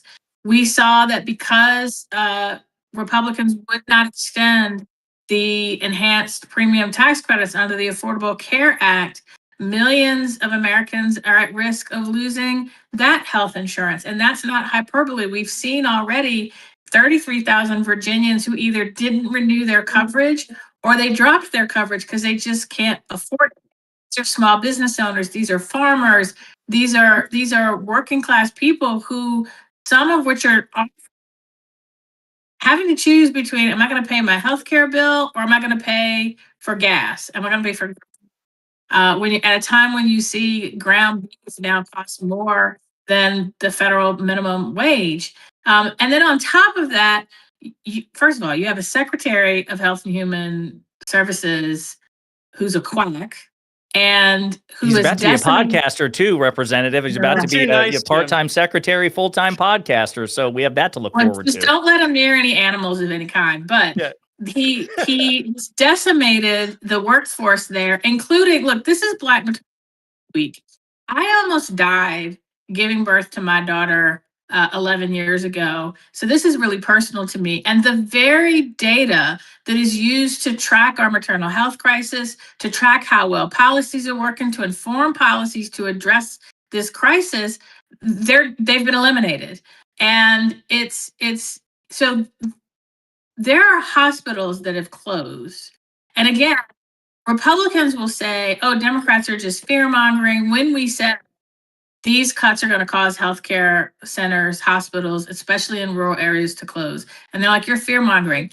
3 weeks after I toured a hospital and said that, 3 health clinics nearby closed, saying we're closing because of the Medicaid cuts.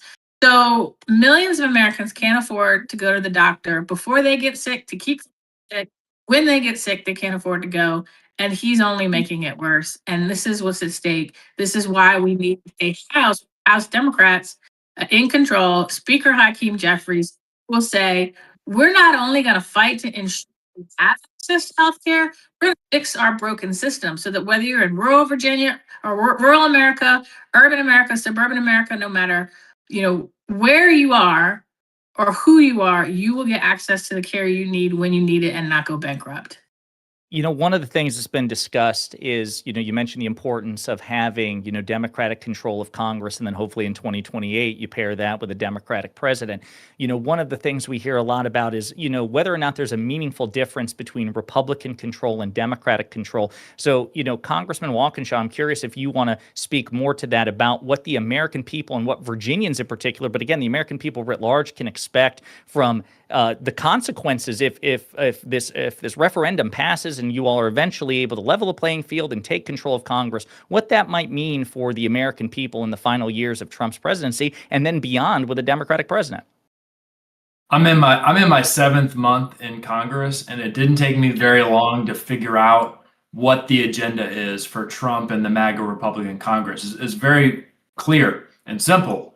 The agenda is to pick the pockets of hardworking people and line the pockets of people who have the last name Trump and their billionaire buddies, right? And we see that, Jen eloquently talked about the impact of the healthcare cuts, $1 trillion taken out of Medicaid and put into the pockets of billionaires and corporations that didn't need another tax cut. Now we know that money that was taken out of healthcare is also going to drop bombs on Iran in an unauthorized, reckless, dangerous war. So it's an agenda that is hurting hardworking people, middle-class Americans, especially in Virginia when you layer on the DOGE impact on federal workers and small businesses. What you will get from a Democratic Congress and hopefully in the future a Democratic president is an agenda that's focused on delivering for hardworking people and middle-class Americans and actually bringing down the costs of their day-to-day lives, making healthcare more affordable, making housing more affordable, ending these insane tariffs that are costing the average American family $2,500 a year. I mean, we can put money back in people's pockets just by rolling back Trump's crazy, crazy tariffs that a lot of Republicans who philosophically pre-Donald Trump said tariffs were the worst idea ever. Now they're like all bought in on tariffs that are driving up costs. We need Democrats in charge to end that, put money back in the pockets of hardworking American families and Virginians especially.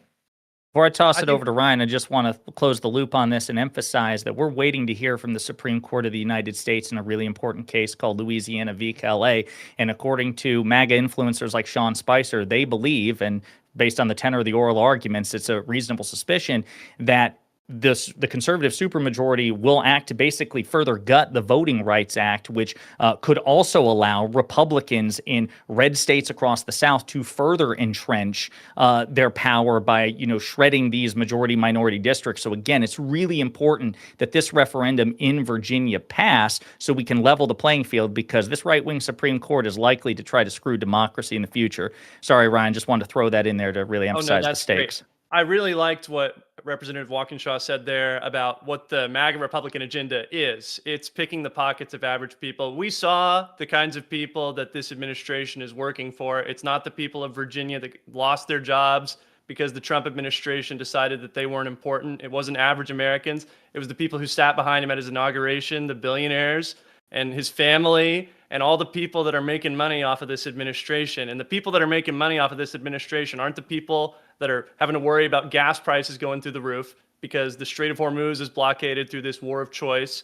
It's not average people who, like Representative McClellan pointed out, can't afford to buy burgers because the president has made the whole thing cost too much with the tariffs and then this war of choice. Representative McClellan, I'd love to get you back into the conversation. Talk a little bit about, we're talking about leveling the playing field here in this referendum. But of course, the Democratic Party is also committed to leveling the playing field for average Americans. I wonder if you could talk a little bit more about that.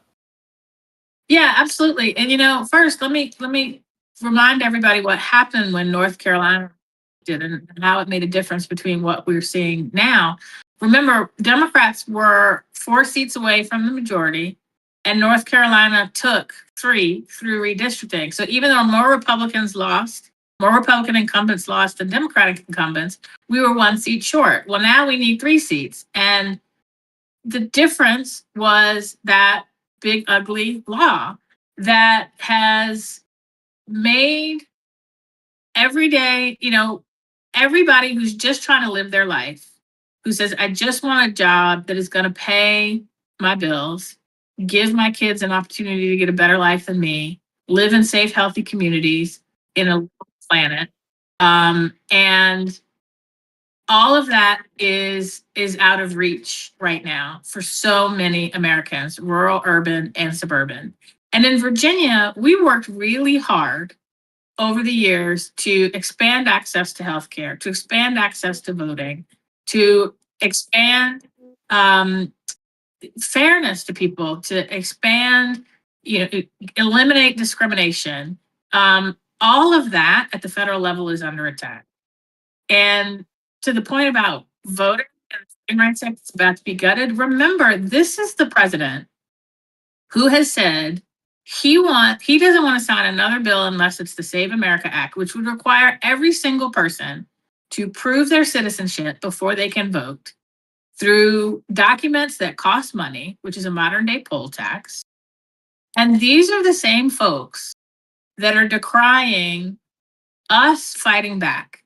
But when you are fighting for the very future of American families, when you are fighting for American prosperity for everyone, no matter where they live or where they were born or who they love or the color of their skin, when you are fighting for our very democracy and against a totalitarian, fascist, wannabe king, you cannot fight with one hand tied behind your back while the other side is using 2 fists with brass knuckles on each one. And so they're shocked now.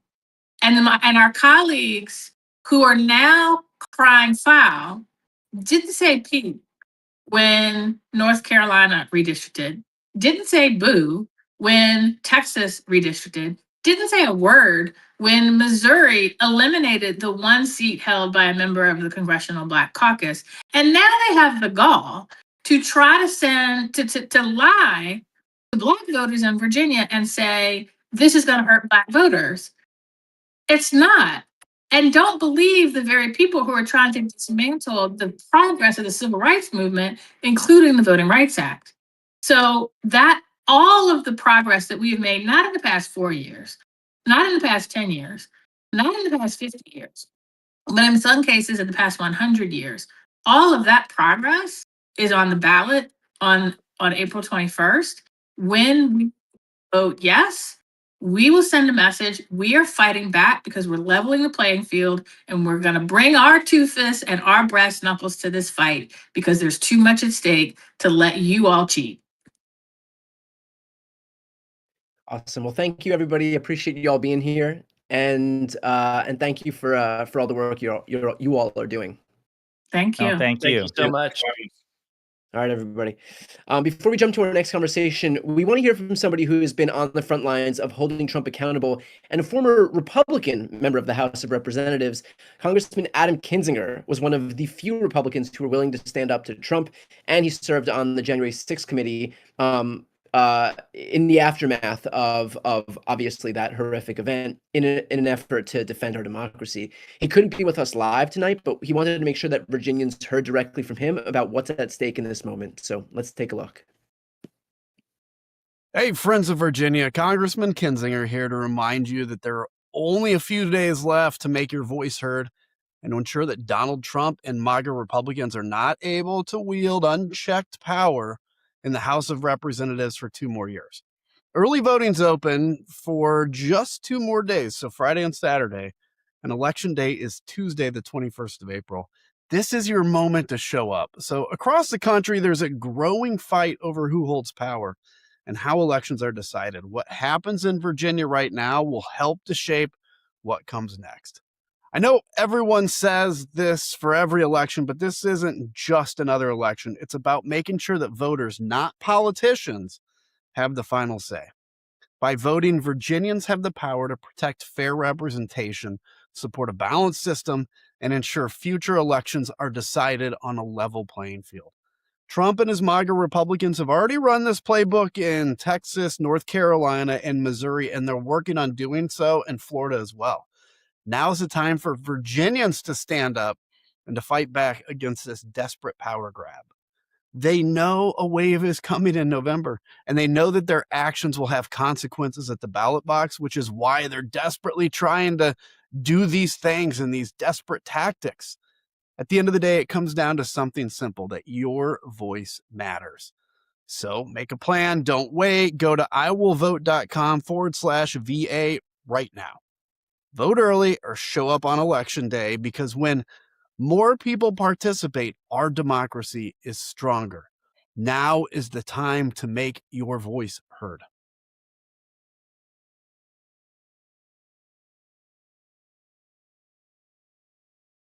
All right, wonderful. Before we move on, just a quick reminder in the aftermath of that very powerful message, and by the way, a reminder of what's on the line if accountability breaks down. A quick reminder here that if you're in Virginia, make your plan to vote yes right now at iwillvote.com/VA. There you can find your polling place, you can lock in your plan. And also for everybody who is not in Virginia, very important to scan the QR code at the bottom of the screen. There you can volunteer, you can make calls, you can chip in, again, which is very important, and your money goes a long way because there are voters in Virginia right now who don't know what's going on, especially as we head toward this April 21st election day deadline here.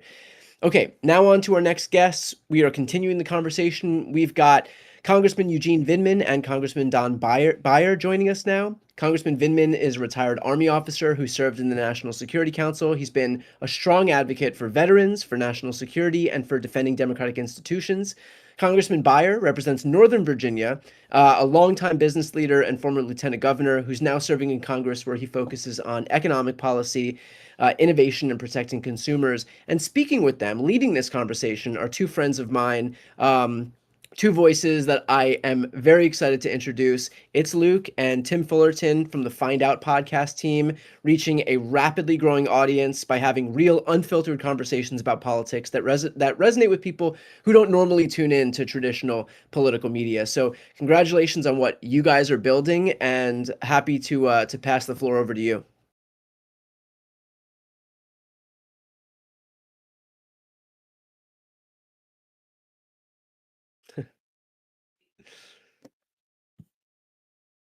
I believe we are. All right, we've got. I'm not. Oh, Brian, can you hear me? I can, yeah. Okay, you couldn't hear me before though, right? I just rambled. I could, yep. Oh, you could No, hear you're all me. good. Okay. Yep. Sorry, I'm getting a different message in my headphones. But anyways, it's great to be with you, and it is great to be with the 2 congressmen. I think we just need to turn their videos on, which congressman, it should be in the bottom left-hand corner for you, where there is right under where it says voice connected on the left. And then we can get started. We can have a race to see who gets it first. And if not, well, while we're waiting for them, Well, Luke, you and I, we've been doing the redistricting fights for a while now. California. We did Yes on 50 live with Brian and with Governor Newsom, which was obviously hugely successful. I think it's only because we were involved, of course. Well, obviously, of course it was.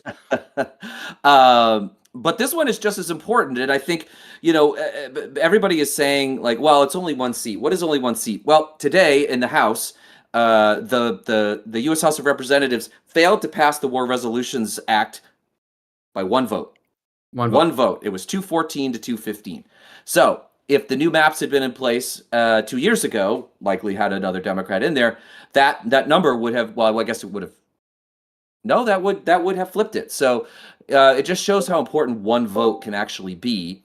And when it comes down to these, this really, really evenly divided House and of Representatives. Well, and it looks like Congressman Vindman has won the battle to get his camera on first. So it's great to see you. You have a wonderful background with you, and It's prestigious. yeah, you have quite a few accolades to your name. So we're not going to make you read them all, but can you tell us, you're a new member of Congress, how important is it for this redistricting battle to end in our favor? It's absolutely critical. I mean, I think the future of the country is at stake, and I don't want to, overstate that. But if you're unhappy with the fact that this president has taken us to war in the Middle East, in Iran, again, second time in a year, if you're unhappy with the fact that gas prices have spiked, if you're unhappy with the deployment of troops to this country, the cities of this country, it's absolutely critical, because right now what we have in the House and the Senate is a rubber stamp. They're doing nothing to restrain this president's worst impulses, and Democrats will be able to do just that. We'll be able to ask some tough questions of the Secretary of Defense, of the Director of National Intelligence. So it's absolutely critical that we win this, and we win it by making sure we win the referendum. We have only 2 days left of early voting. Last weekend, first weekend of early voting, we set records in Prince William County, which is the largest county in my district. And we have another opportunity to make our voices heard. That, for me, it's simple. Dump Trump, vote yes. Some people need to hear more. I also have the slightly filthier version, but I'm going to refrain from using the F-bomb. I think you should kick it. Can I? I can kick it. Go for I it. say fuck Trump, vote yes? Yeah, Of course. I don't want to say that if I can't. Oh, well, I think we can We're all gonna have- join you in saying fuck Trump. yeah, I Okay. think, yeah, Right. one Well, of Luke's catchphrases is get either fucked, way. so you're all right. We obviously have a fight on our hands. And look, I've got some experience with fighting. I spent 25 years in the Army. And, one of the things I learned in a fight, it's hard for one soldier to make a difference, to accomplish the mission. But when one soldier is part of a team, then part of a squad, then part of a platoon, then part of a company, then part of a battalion, then part of a brigade, then part of a division, then part of a corps, and finally part of an army, you can give some pretty tough missions to an army and you can get them done. And that's what we're building in Virginia. And we're going to shape the conditions in order to make sure that we win the midterms and restrain some of the worst impulses of this president. Right. And I'm just getting a note that Congressman Beyer, if you could turn on your video in the bottom left-hand corner where it says video connected, right under that. And there he is. There he is. Congressman, sorry for the technical difficulties. How are you doing this evening? Hey, I was confused too, Congressman Beyer, so it took me a second to figure it out. Thank you. I'm doing fine, especially if you can hear me. We can hear Oh, yeah, you. we got and you. We got you loud and clear. We got you. So we're going to ask you. So we just had a question for Congressman Vindman, but you obviously have a lot of federal employees in your district. Like this, obviously, the effects of the Trump administration have disproportionately affected Virginia in general. But can you tell us a little bit, Congressman, about the pain that some of your constituents have faced with the Trump administration's war on federal employees? well, we don't have an exact number, but it's somewhere, we think, with the closing down of the contractors, in addition to the federal employees, we're pushing 40,000 people just in my congressional district. You know, we had a lot to begin with, and the challenge with the contractors was those contracts just disappeared the next day. They didn't have any fork in the road. They didn't have a 5-month runway. In the meantime, we've been doing job fairs and all kinds of clinics, even financial clinics, trying to help them out. But you know, some people landed on their feet. Some people have gone back to work at Home Depot or the like. And some people have moved to Chicago and Atlanta and California trying to find jobs. It's been very, very hard. But, you know, almost to the person, the things that they've complained most about is the people they're no longer serving. It was the mission that upsets them, not their personal situation. Yeah, and I will just say I worked in the Obama administration from 2010 to 2015, and I have heard at the Interior Department, and I've had stories. I have one person in particular who worked at USGS for over 20 years and retired and is actually doing the job that you just mentioned, which is at Home Depot, and he didn't want to retire, but he couldn't stand, you know, the onslaught and the attack on federal employees that this administration has had. So with that said, Congressman, I'm going to give you the follow-up here, which we asked Congressman Vindman before. What, tell to the Virginians, why is this redistricting effort so important to not only your district, but Virginia and the country as a whole? You know, I have the great honor of serving both on the Ways and Means Committee and the Joint Economic Committee. So I tend to look at it through the economic lens, and we're just getting hammered. That federal sales tax that Trump has done with all the tariffs have driven up the cost for the average American like $1,700, and it's worse to come. Gasoline's now gone up the fastest it has in a long, long time in just a month. I just paid $5 a gallon to fill my car last week. To fill a Ford F-150, the most popular truck in America, is $145 right God. now. So it's just crazy. Today, Congressman Vindman and I got to vote against the what do they call it? The tax cut for working family bill. What does that bill do today? Nothing. Absolutely nothing. It just renames the big, ugly, beautiful bill, billionaire bill, because they found out that the tax cut they did before was so incredibly unpopular, they're trying to rename it. It turns out that almost all the tax benefits go into the very top, as we suspected. Thoroughly unsurprised. No. So out of curiosity, Tim and I, as the quote unquote influencer side, we get asked all the time about redistricting. I mean, we got asked about it when California was doing it. We got asked about it now. And I'm curious what the most common question that both of you get asked by your constituents is and what your response is to it. Congressman Vindman, you want to go first?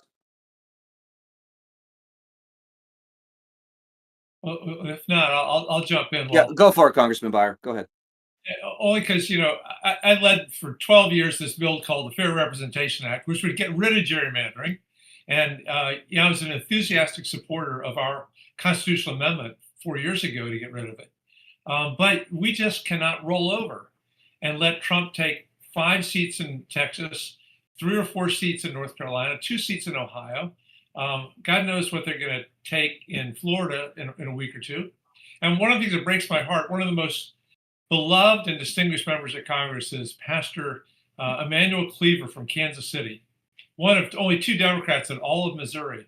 And they're taking his district and carving it into 3 pieces so that he can't win it. Just crazy. And, you know, we're always trying to be the good guys. We're the children of the Enlightenment. You know, we believe in fairness, but we just cannot roll over and let Donald Trump steal the House from us with all this cheating. Yeah, 100%. And and I'm going to turn to Congressman Vindman, who obviously you know a little about this Trump administration and the inner workings of it. And so, you know, I think a lot of people will say that Democrats, as Congressman Beyer said, we're trying to be the nice guys. We're trying to be the ones that are the adults in the room. But I assume you have a different perspective when it comes to fighting back against this type of stuff, and that we have to fight fire with fire, correct? Tim, I'm sorry. You're cutting in and out from my end. So I didn't hear. Oh, I'm sorry. But the one part I did hear is you stated that I know a little bit about the inner workings of this administration. and frankly, a little too much. Having been on the White House National Security Council staff as an active duty Army officer, I saw the dysfunction, and in the first administration, it's only gotten worse now. And so what I see, I think this administration is defined by the 3 C's: the chaos, the cruelty, and the corruption. Right? And so you have the chaos. The president takes us to war with Iran without ever having made the case to the American people, without ever having brought the issue to Congress. This is now the 8th conflict he's gotten us into. We've got tariffs, we've got skyrocketing fuel prices, the cruelty that's killing Americans on the streets of our cities in Minnesota, and in detaining 5-year-olds. That's the cruelty, and the corruption. Corruption is the president obviously profiting, he and his family, enormously from the office, whether it's Trump coin or whether it's this Qatari jet. But that's only one form of corruption. The second form of corruption is corruption to our system, and that's why he started gerrymandering in Texas, in Ohio, in Missouri, and next week or 2 weeks from now, Florida's announced it. Right? These are backroom deals with legislators. Well, guess what? In California and Virginia, it's the voters that get an opportunity to make that choice. Right. And that is happening now. It's absolutely critical. Again, if we want to restrain this president's worst impulses and stop the corruption, go out, vote yes, dump Trump. Absolutely. Oh, Brian, are you trying to talk? You're muted. I'm going to keep going. He's all muted, right. but I think Sorry about that. Just wanted to thank everybody for being here. Yeah, no, we're happy to do. We got a few It's more our minutes here. pleasure. Or are we transition over? I think we're transitioning over. Okay. Thank you. Congressman, thank you very much. Thank you. Appreciate Thank it. you both. Thank you, Brian, for everything. Thanks so much, everybody. Before we move on, a quick reminder that if you're in Virginia, please make your plan to vote yes right now by going to iwillvote.com/VA. There you can find your polling place, you can lock in your plan, you can get everything all set. And for everybody watching, you can help decide this election wherever you are. Just scan the QR code on the bottom of your screen. There you can make plans to volunteer, to make phone calls, to chip in any way that you can. Okay. With that said, Senator Warren has spent her career fighting to level the playing field for working families and to hold the powerful to account. From creating the Consumer Financial Protection Bureau to taking on Wall Street and corporate greed in the United States Senate, she has been one of the nation's leading voices for fairness, transparency, and economic justice. And at a moment when the stakes for our democracy could not be higher, she's been clear. When politicians rig the system, it is on us, the voters, to push back. Here now is Senator Elizabeth Warren with a special message. Here's the truth. Across the country, Donald Trump and MAGA Republicans are trying to rig the 2026 midterms, grabbing power so that they can hold on to control in Washington. Look, they've already done it in states like Texas and North Carolina. They might do it in Florida next. But right now, they're trying to rig the election in Virginia. Virginia, you have the power to fight back. You have the power to stand up for democracy. By voting yes in the upcoming election, Virginians can block this power grab. They can level the playing field, and they can make sure that elections are decided by voters, not MAGA politicians behind closed doors. But time is running out.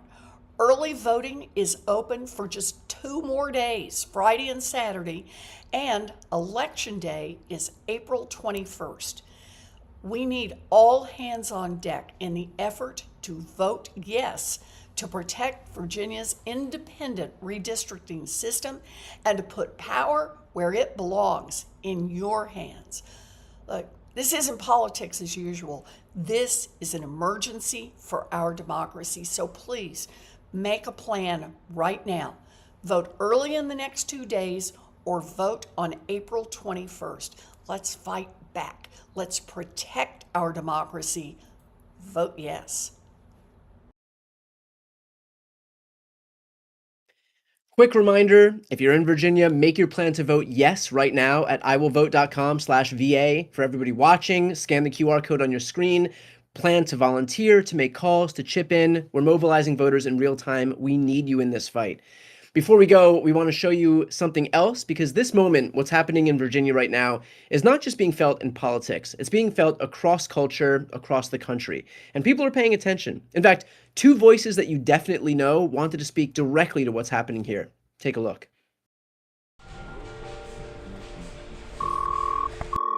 What's up, Pusha? What's up? I'm in your state. I'm in Richmond, VA. I got a show tonight, and I wanted to check in with you because we got to talk. Here's what's going on. Some states are redrawing congressional maps to give Republicans more power to do what they want. Anything from funding wars to raising prices on everything. And it worked. Texas alone is trying to flip 5 seats, and other Republican states have followed. Exactly, John. So Virginia said, we're not going to let that happen. There's a special election on April 21st. It's a temporary fix. This is just Virginia's way of responding to what these other states have already done. Early voting is already underway, and Election Day is April 21st. If you're in Virginia, head to iwillvote.com/VA for everything you need to vote yes. Thanks, John. Now let's show up and vote yes, Virginia, because elections should be decided by voters, not politicians changing the rules. All right, before we go, let's bring this back to what matters most, and that is voting yes. And you've heard it tonight from leaders and organizers, from voices reaching millions of people every single day. This moment is real, the stakes are real, and the power is yours. Virginia has a chance to do something incredible and important right now, and that is to stop a coordinated effort to rig the system before midterms even begin. An effort that Donald Trump came out and exposed, betrayed, broadcast in broad daylight. But none of that matters if people don't actually show up. So here's what you need to do. If you're in Virginia, make your plan to vote. Go to iwillvote.com/VA. Make your plan to vote yes. Early voting is happening right now. You can also show up on Election Day. That's April 21st, just a few days from now. And don't just vote. Bring somebody with you. This is especially important. Make sure to expand this to your circles of people. Make yourself responsible for at least one other person. If you're not in Virginia, of course, you still have a role to play. Text your friends, call your family, post about it, donate what you can. Make sure people know what's happening here. That's half the battle, because what happens in Virginia will not stay in Virginia. This is about the future of our elections and whether voters get the final say in terms of stopping Donald Trump's power grab. Thank you for being here tonight. We really appreciate it. And to Virginia, let's level the playing field. Vote yes.